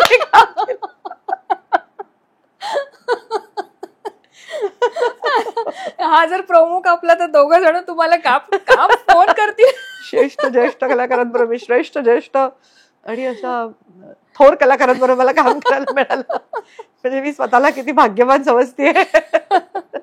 नाही, खूप मजा आली काम करायला वैभव बरोबर. अतिशय व्हेरी प्रोफेशनल ऍक्टर. आणि मी तर म्हणेन प्रसाद सारखा रंगभूमीवरती अलर्ट ऍक्टर नाहीये. तर खूप मजा आली हे दोन्ही नाटकं करायला. आणि इतकी आमची मस्त भट्टी जमली ती नाटकाची. टीम काय होती आमची, सुपर्ब टीम होती. बरं, इंडस्ट्रीतली एखादी गोष्ट बदलायला तुम्हाला मिळाली रातोरात, तो डिसिजन करायचा निर्णय जर तुमच्याकडे आला, तर कुठली गोष्ट थांब थांब, तुझं वाक्य पूर्ण व्हायच्या आधी सांगते. सगळी नाटकाची थिएटर्स पहिली मी प्रायव्हेटायझेशन करेन आणि पहिल्यांदा थिएटर्सची परिस्थिती बदलेन. एक फन राऊंड. एक असा कोस्टार जो सेटवर खूप छान मनोरंजन तुमचं करायचा किंवा करतो आणि हसत खेळत वातावरण ठेवतो, असा कोण? नाव घ्याल फक्त. एक कोणी तुमचा आवडता किंवा तुम्हाला असं वाटतं की याचं नाव इथे घ्यावं? नाही, असे खूप आहेत ग, पण आत्ताच माझी सिरियल संपली त्याच्यामुळे मी म्हणेन मंगेश कदम, कारण आत्ताच आम्ही आई आणि बाबा रिटायर होतं, ही सिरियल संपवली म्हणून. ओके. जर अभिनय क्षेत्र निवडलं नसतं किंवा त्यात हवं तसं यश मिळालं नसतं, तर मग असं कोणतं क्षेत्र आहे ज्याची तुम्ही करिअर म्हणून निवड केली असती? काय म्हणू, मला असं वाटतं मी कुठेतरी HR मध्ये चांगलं काम केलं असतं. तुमच्या गोल्डन एरामध्ये अनेक सहअभिनेत्रींची तुमची गट्टी असेल किंवा तुमचं कामासाठी खूप छान बॉन्डिंग असेल, पण अशी एखादी अभिनेत्री जिच्या सोबत सिनेमा करायचा आहे तर तुम्ही अधिक कम्फर्ट असायचा किंवा तिच्याशी अनेक गोष्टी सेटवर तुम्ही गप्पांमधनं शेअर करायचा? या सगळ्या अभिनेत्री पण सर्वात सुप्रिया पिळगावकर जवळची माझ्या. अशोक सराफ सर यांच्याविषयीच एक अशी गोष्ट जी तुम्हाला फक्त माहिती आणि आज तुम्ही मजेमध्ये शेअर करताय की लोक प्रेक्षक हो तुम्हाला माहिती नाहीये पण सांगते, हे असेही आहेत. ते खूप आळशी मला सांग बरं, निवेदिता काय जर तू पडदा लावला म्हणजे इथे बसलेले असले तरी वा वा, पण मस्त आहे, गंमत आहे. आणि मग तुम्ही पण थोडं रागाने बघत असणार त्यांच्याकडे. बरं, तुम्ही स्वतःचा एखादा असा जुना सिनेमा टीव्हीवर आजही लागला की वारंवार पाहता, म्हणजे आजही तुम्ही तो मिस करत नाही, असा एखादा सिनेमा? दोन आहेत असं, एक तर धूमधडाका आणि दुसरं अशी बनवा बनवी. किती वेळा पाहिलं? अरे बापरे, धूमधडाका म्हणून खूप वेळा, कधी लागलं मी जाऊ आणि बनवा बनवी मी हलूच शकत नाही समोरून. आणि असा एखादा सिनेमा अवॉइड करता का केला होता असं आजही वाटतं किंवा अवॉइड करता नाही बघत? त्याचं नावही मला सांगावंसं वाटत नाही. बरं, असे काही प्रश्न आहेत, ते थोडेसे कॅन्डिड आहेत किंवा रॅपिड आहेत असं आपण म्हणूया. तुमच्याविषयी लोकांमध्ये असलेला गोड गैरसमज किंवा चुकीची समजूत असं म्हणूया की कोणती आहे प्रेक्षकांमध्ये? काय माहिती ग, काय वाटत असेल त्यांना. म्हणजे तुम्हाला असं वाटतं की ऐकू आलंय, कधी तुमच्या कानावर पडलंय आणि तुम्ही म्हणता अरे मी तशी नाहीये? अनफॉर्च्युनेटली असं काही मला नाही अजून तरी कानावरती आले असं की हा गैरसमज व्हावा लोकांचा असं. बरं, तुमच्या चेहऱ्यावर नेहमीच खूप शांत आनंदी भाव आणि निखळ हास्य असतं, पण कधी असं झालंय जिथे तुम्हाला प्रचंड राग आलाय आणि तुमचा संयम तुटून कोणावर तरी तुम्ही तो राग काढलाय? हो, खूप वेळा झाले असं. सेटवरती शॉट सुरू असताना कोणी बोललं की माझं डोकं जातं अक्षरशः, उठून इथून तिकडे. ऍक्शन म्हटल्यावरती बऱ्याचदा लोकांना उठून कुठेतरी जायची इच्छा होते आणि मला खूप राग येतो. बरं, अशोक सराफ सर यांच्याशी लग्न केल्यानंतर त्यांची पत्नी म्हणून, त्यांची सहचारिणी म्हणून एक नवी ओळख मिळाली खरी, पण त्या ओळखीनं तुमचं स्वतःचं अस्तित्व, तुमचं नाव झाकोळलं गेलं असं सुरुवातीला वाटायचं का? नाही, कारण त्यांचं जे मोठेपण आहे तो मी ऑलरेडी ऍक्सेप्ट केलेला होता की ते माझ्यापेक्षा सगळ्याच ते खरोखरच ग्रेट आहेत. त्यांचं ग्रेटनेस मी ऍक्सेप्ट केल्यावरती मी त्याच्यामध्ये स्वतःला सामावून घेतलं. ते मला झाकळून गेल्यासारखं कधीच वाटलं नाही. वा. तुमच्याविषयी अशी एखादी अफवा जी ऐकून तुम्हाला राग नाही पण जोरदार हसू आले? अगबाई सासूबाईच्या लोक खूप बोलायचे, म्हणजे आय वॉज द मोस्ट काय म्हणू फेवरेट ऑफ द पीपल आणि नंतर मोस्ट हेटेड व्यक्तिरेखा.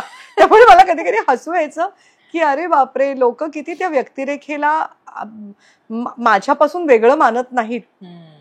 किती ती व्यक्तिरेखा म्हणजे मीही तशीच असेन, आसावरीसारखी कदाचित बावळट असेल असं वाटत असेल. हे वाटायचं तुमची मालिका पाहताना इतकं कोण असू शकतं, तेही आजच्या जमान्यात. बरं, इंडस्ट्रीत अशी एखादी व्यक्ती आहे की त्या व्यक्तीला महिन्यातून एखादा तरी तुमचा फोन कामाव्यतिरिक्त होतो इंडस्ट्रीतली? खरं मी आणि सुप्रिया रोज बोलतो एकमेकांशी आणि कधीच दिवसात एकदा तरी बोलतो. वाव. आज लक्ष्मीकांत बेर्डे असते तर त्यांच्यासोबत एखादं जुनं नाटक करायचं झालं असतं तर कोणतं केलं असतं रंगभूमीवर? कारण आता हार्बेरियमचा जमाना आहे, तर तुम्हाला असं कोणतं करावं असं वाटलं असतं लक्षासर असते तर? बापरे, कुठलं ग, छान कल्पना आहे, मजा आली असते त्याच्यावर काम करायला परत खूप. आत्ता आमची वय आहेत, त्या वयाला साजेसं थोडंसं आधी आवडलं असतं करायला हंगामी नवरा पाहिजे, ज्याच्यात माझ्या वडिलांनी काम केलं होतं. हो.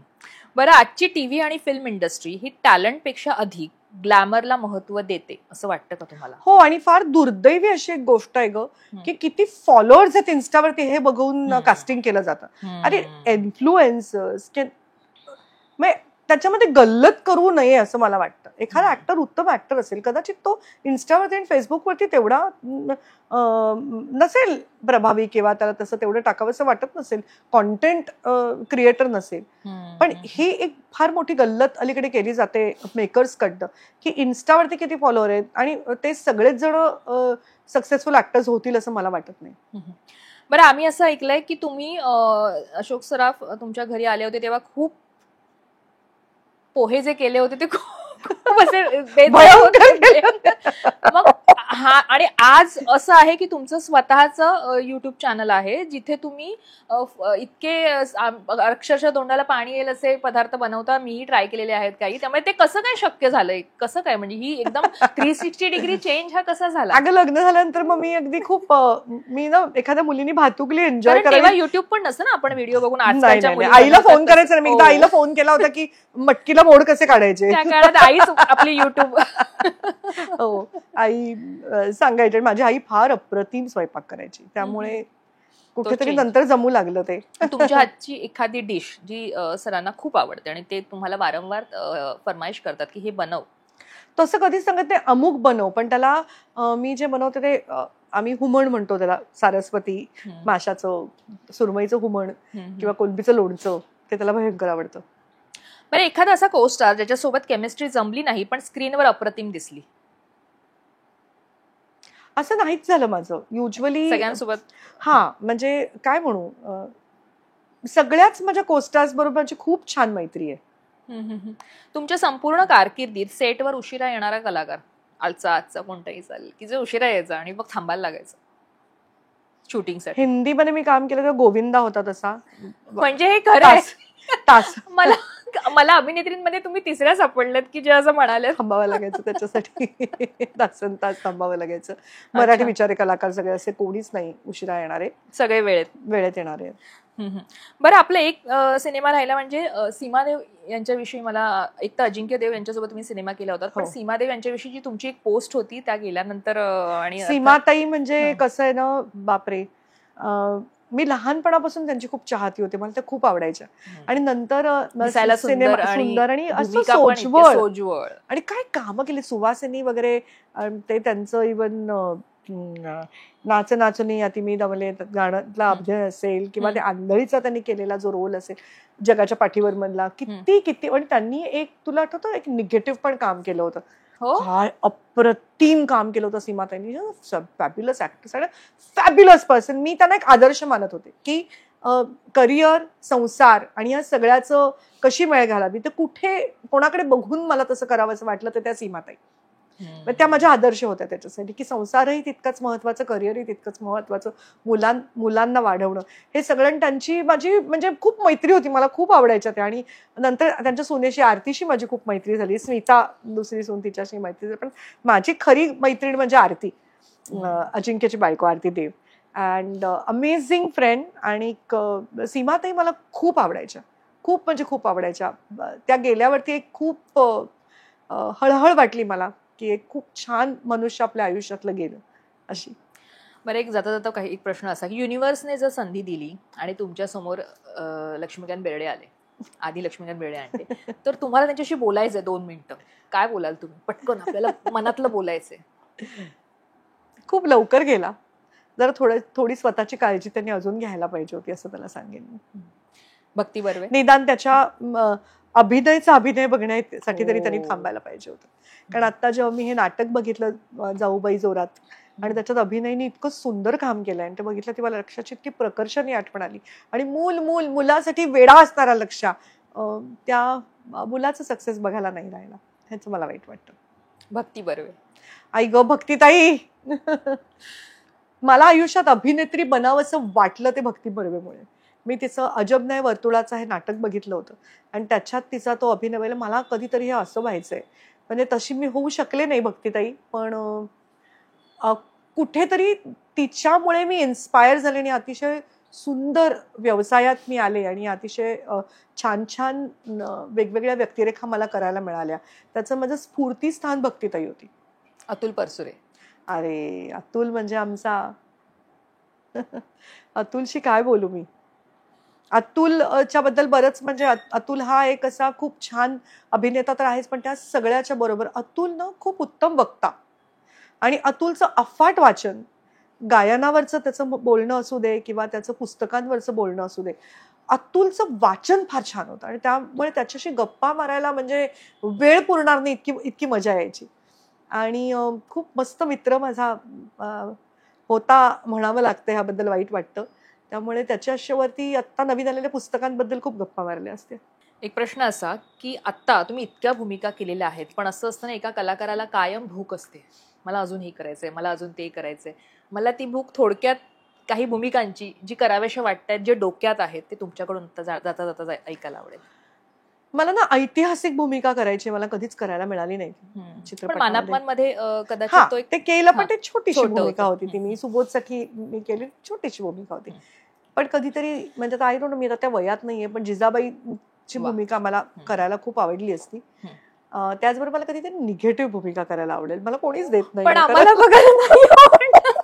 अगं काय हे, कधीतरी मला पण दुष्टासारखं पण ठीक वाटतं आहे, ना एक प्रेक्षक बघायला. म्हणून अर्थात एखाद्या कलाकाराचं एक ती बाजू आम्ही समजून घेऊ शकतो की त्याला तेही ट्राय करायला पाहिजे, म्हणजे हो, आमचा हट्ट कितीतरी नको, तो आपण आपला हट्ट बाजूला भूमिका ठेवूया आणि म्हणा. त्यांना लवकरच निगेटिव्ह रोल मध्ये पण आपण बघूया, असं आम्ही आशा करतो की खरंच मग बघायला मिळू द्या आम्हाला एक. पण खासच्या सासू तुम्ही कशी कराल? करेन ना अशी छान, जरा मला मिळू देत ना करायला. नाही, निश्चित. आणि खरंच खूप मस्त वाटलं आज इतकं तुमच्याविषयी जाणून घेतलं. मी जो काही थोडाफार अभ्यास करून नाही आलेले- मला ते पहिलं सांगायचंय की तू इतकं छान प्रणाली तयारी करून आली होतीस. I really have to admire you for that. आणि मला त्यामुळे मलाही कळलं नाही वेळ कसा गेला आणि मी इतकं एन्जॉय केलं तुझ्याशी गप्पा मारायला. थँक्यू.